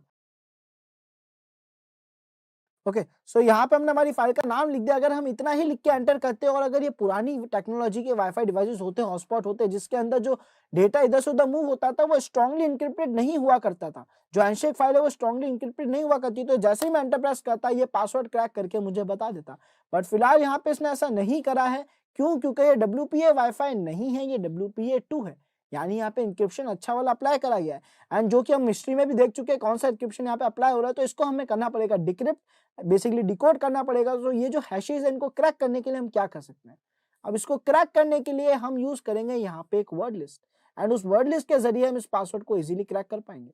सो अब हम क्या करेंगे, चलते हैं उस वर्ड लिस्ट पे। सो स्टूडेंट्स यहाँ पे अब हम यूज लेंगे कॉमन पासवर्ड की लिस्ट, एक ऐसी लिस्ट जिसके अंदर मोस्ट कॉमन लीक पासवर्ड्स हैं जो कि नॉर्मली कई जगहों पे हमारे काम आ जाते हैं। बट इन केस अगर नहीं भी आएंगे तो क्या कर सकते हैं वो भी मैं साथ ही साथ बताऊंगा। बट यहाँ पे पहले एक वर्ड लिस्ट यूज करके देख लेते हैं। तो मैं यहाँ करूंगा acrackng डैश फाइल का नाम, बेसिकली स्पेस फाइल का नाम, एंड उसके बाद क्योंकि मुझे यहाँ पे एक वर्ड लिस्ट अटैच करनी है, जो कि जब एरर आया था acrackng ने भी मेरे को बताया था कि -w के जरिए आपको यहाँ पे एक वर्ड लिस्ट ऐड करनी होगी। सो अब यहाँ पे हम एक वर्ड लिस्ट ऐड कर लेते हैं जो कि बेसिकली है top 10 million password list, basically जिसमें 1 लाख से ज्यादा पासवर्ड है।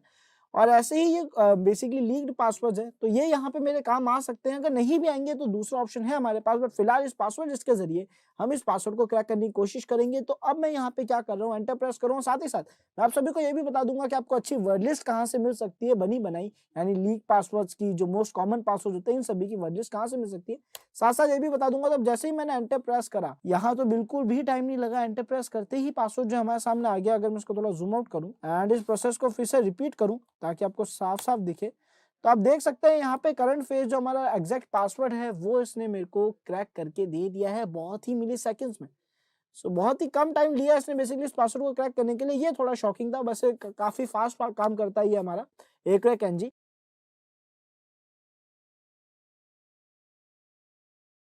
क्या आपको पता है कि हैकर बहुत ही इजीली जो आपकी प्राइवेट आईपी है वो खुद रख सकता है, यानी आपकी आईपी चुरा के अपनी आईपी बना सकता है उसे। जानना चाहते हैं ये कैसे पॉसिबल है?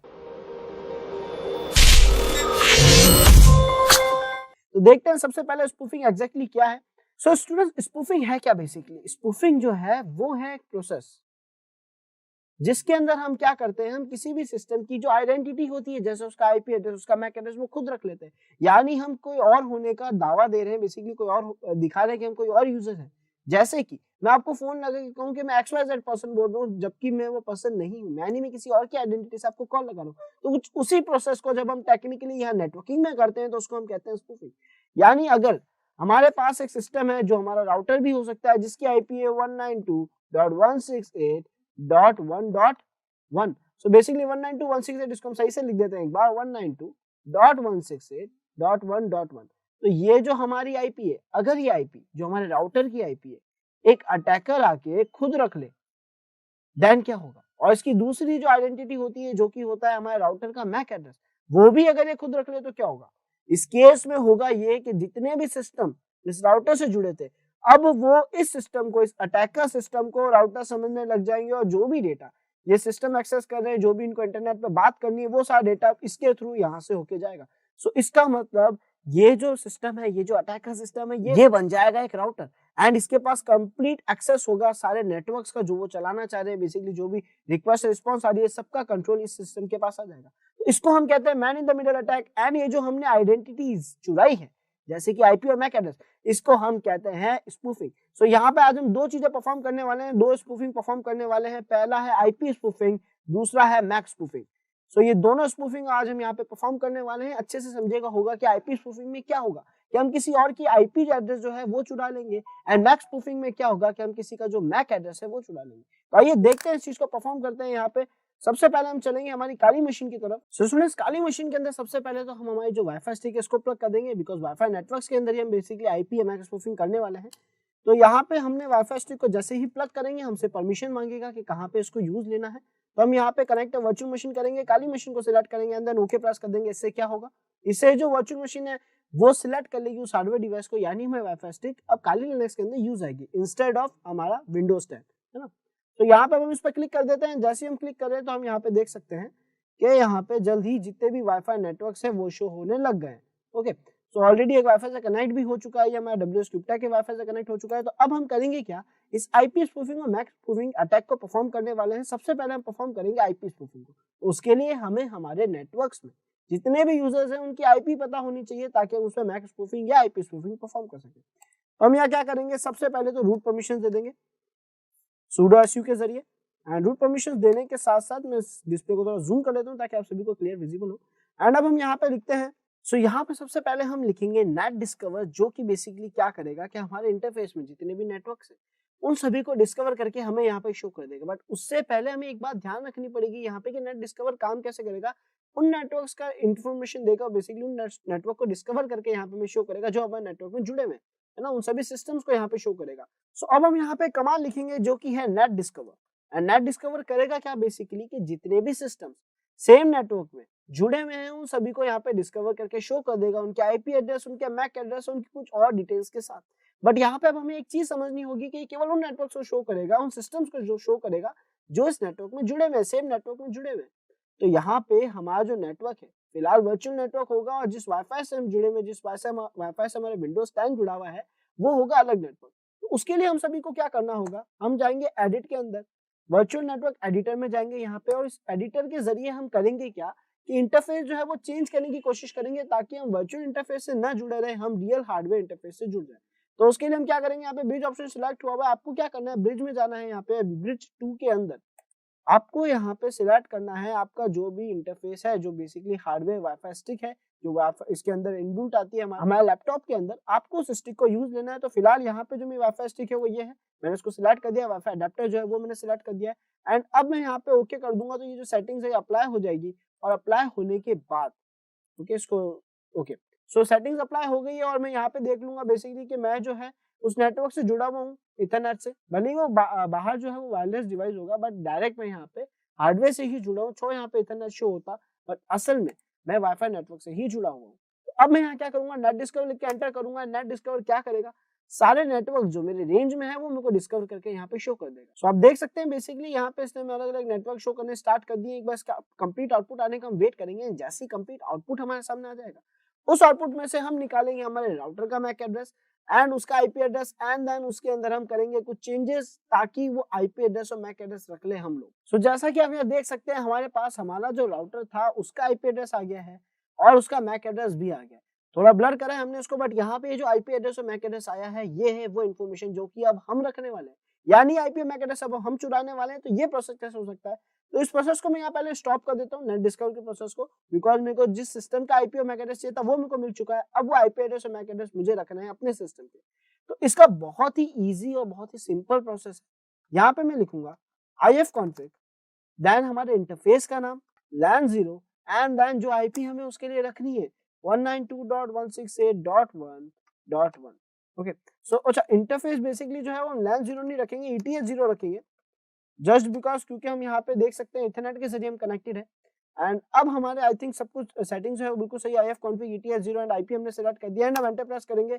और अब अगर मैं ifconfig लिख के एंटर करूंगा तो आप देख सकते हैं मेरे इथरनेट की जो आईपी है वो है 192.168.1.1। बस इतना आसान था किसी की आईपी खुद रख लेना सेम नेटवर्क में। अब एक और यहाँ पे एक दो चीजें और हमें यहाँ पे मैनेज करनी पड़ेगी। दूसरा जो पॉइंट है जो हमें मैनेज करना है वो ये है कि वो मैक एड्रेस हमें रखना होगा, जिसको हम कहेंगे मैक स्पूफिंग। फिलहाल जो अभी हमने परफॉर्म करी थी वो थी आईपी स्पूफिंग, बहुत ही इजी थी, आप सभी को समझ आ गई होगी। केवल इंटरफेस का नाम ifconfig एंड देन जो हमें सेटिंग चेंज करनी है, जैसे आईपी चेंज करनी है तो आईपी जो रखनी थी वो हमने रख दी। मैक स्पूफिंग बहुत इजी है। मैक एड्रेस कैसे चेंज कर सकते हैं, तो उसके हमारे पास कई सारे ऑप्शंस है, पूरा मैनुअल प्रोसेस था जो कि ऐसा था कुछ ifconfig ETH 0 down and then उसके अंदर हम हार्डवेयर एड्रेस चेंज करते हैं, जिसके लिए हम लिखते हैं यहाँ पे, मैं कंप्लीट इसको नहीं कर रहा हूँ बिकॉज ETH डाउन करूंगा तो आईपी वापस चेंज हो जाएगी, तो मैं नहीं चाहता मैं इसको डाउन करूं। मैं क्या करूंगा यहाँ पे, मैं यूज लूंगा यहाँ पे Mac changer. So MAC changer के जरिए मैं क्या करूंगा, -m यानी मैनुअल था और यहाँ पे ETH 0 बेसिकली मेरे इंटरफेस का नाम है। तो अब मेरे को क्या करना है कि यहाँ पे जो मैक एड्रेस है वो बस ऐड करना है हमारे राउटर का। तो इस मैक एड्रेस को हम यहाँ से हटा देते हैं जो कि आपको थोड़ा बहुत ब्लर शो हो रहा होगा ऑलरेडी। एंड अब हम यहाँ पे मैक एड्रेस ऐड कर देंगे, हमारे राउटर का मैक एड्रेस जो है वो हमने कॉपी कर लिया है एंड यहाँ पे इस मैक एड्रेस को हम कर देते हैं पेस्ट। परफेक्ट।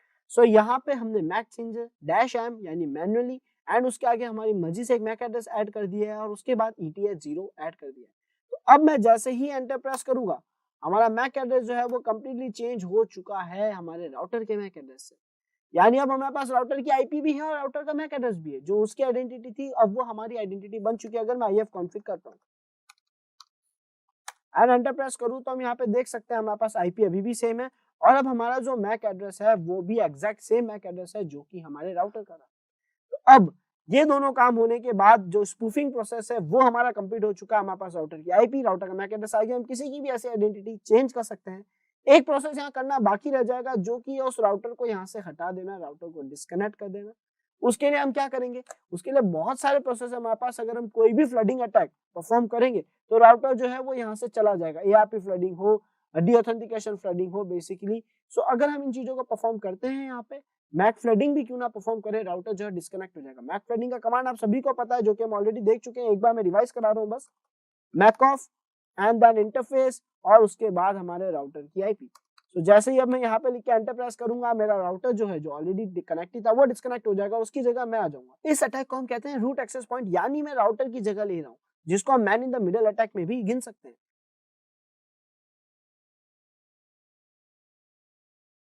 एक ऐसा अटैक जिसमें बेसिकली एक अटैकर दो सिस्टम्स के बीच में आ जाए और पूरा कंट्रोल रखें कि किसके पास क्या डेटा मूव होना है। इस अटैक को हम कहते हैं man in the middle attack, MITM। और ये अटैक बहुत ही डेंजरस है, इसके बारे में आप जानना चाहते हैं कैसे काम करता है, कैसे इसको यूज करा जाता है एंड इससे कैसे बचा जाए, साथ ही साथ इस वीडियो में भी इससे रिलेटेड पॉइंट्स है, तो ध्यान से देखिएगा इस वीडियो को। आखिर क्यों हमें ओपन या पब्लिक वाईफाई में जुड़ने से मना करा जाता है, या फिर क्या ये सच है कि जो वाईफाई में हम जुड़ते हैं या किसी भी पब्लिक वाईफाई में जब हम जुड़ते हैं तो एक ब्लैक कैट हैकर हमारा कंप्लीट डेटा चुरा सकता है, और अगर ऐसा है तो ये कैसे पॉसिबल हो सकता है। तो आइए देखते हैं इस कंप्लीट प्रोसेस को, किस तरीके से एक ब्लैक कैट हैकर आपके वाईफाई में जुड़ के कंप्लीट कंट्रोल रख सकता है कि आपके इंटरनेट पे चलाएंगे। सो आइए स्टार्ट करते हैं। तो इसके लिए पहले हम एक बात समझ लेते हैं कि man in the middle attack होता क्या है। तो यहाँ पे ध्यान से देखिएगा man in the middle attack basically क्या है। तो ये MITM यानी man in the middle attack, जैसा कि इसका नाम बताता है, एक ऐसा पर्सन जो बीच में बैठ के सारा कंट्रोल रख रहा है, यानी एक डिवाइस से दूसरे डिवाइस के बीच में जो भी इंफॉर्मेशन शेयर हो रही थी उस इंफॉर्मेशन के बीच में अब यहाँ पे आ गया एक पर्सन, एक ब्लैक हैट हैकर, जो कि पूरी नजर रखता है इस डेटा पे, पूरा कंट्रोल रख सकता है, सब कुछ बेसिकली इसके अंडर हो जाता है यहाँ पे। सो अब जो बातचीत होगी वो यहाँ से होगी, इंस्टेड ऑफ ये जो पहले कनेक्शन हो रहा था इसको हटा दिया जाएगा। तो बेसिकली अब जो कनेक्शन स्टैब्लिश होगा कि ये जो हमारा सिस्टम ए है ये बात करने के लिए अटैकर के जरिए भेजेगा अपना पैकेट राउटर पे।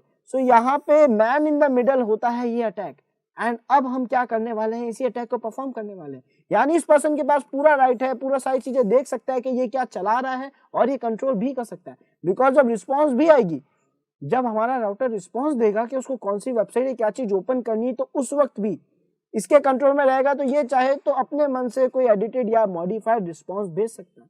तो इसका मतलब ये बहुत ही हार्मफुल अटैक है। देखते हैं अब ये कैसे पॉसिबल है और किस तरीके से इस काम को करा जाता है और इससे बचने के लिए आपको क्या करना है।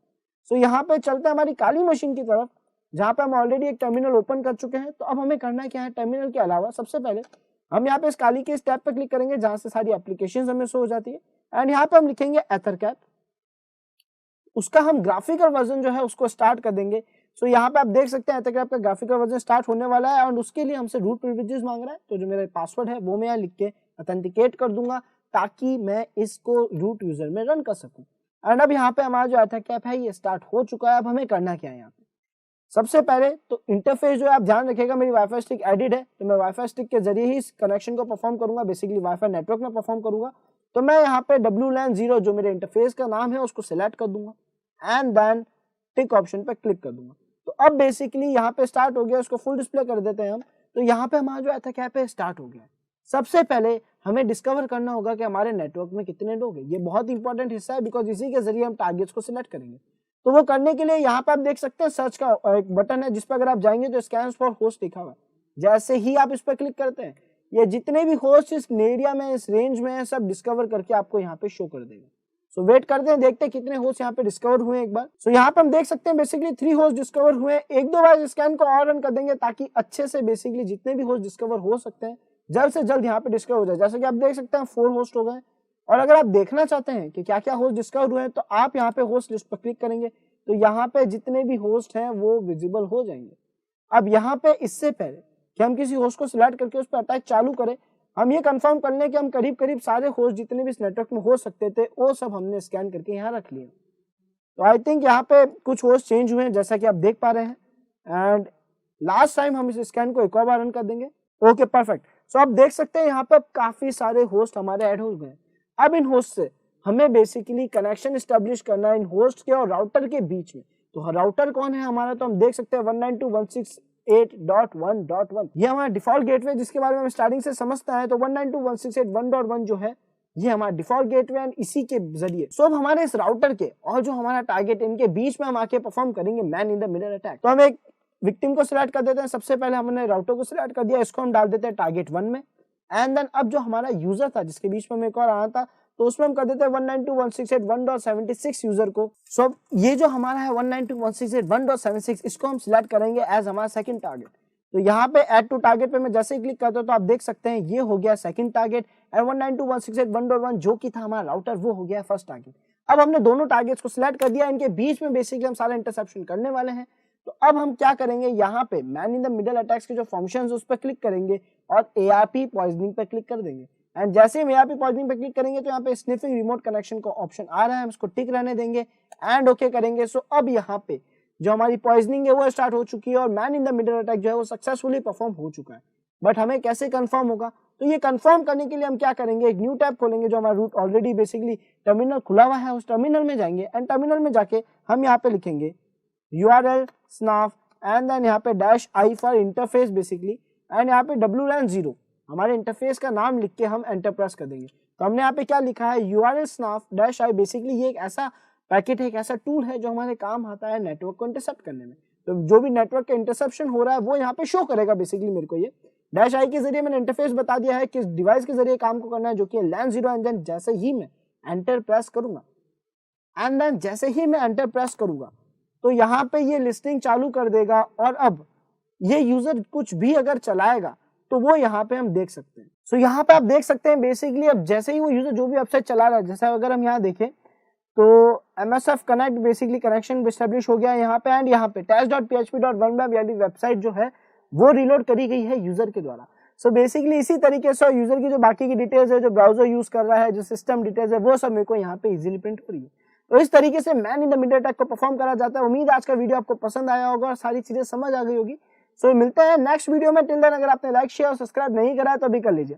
Thank you.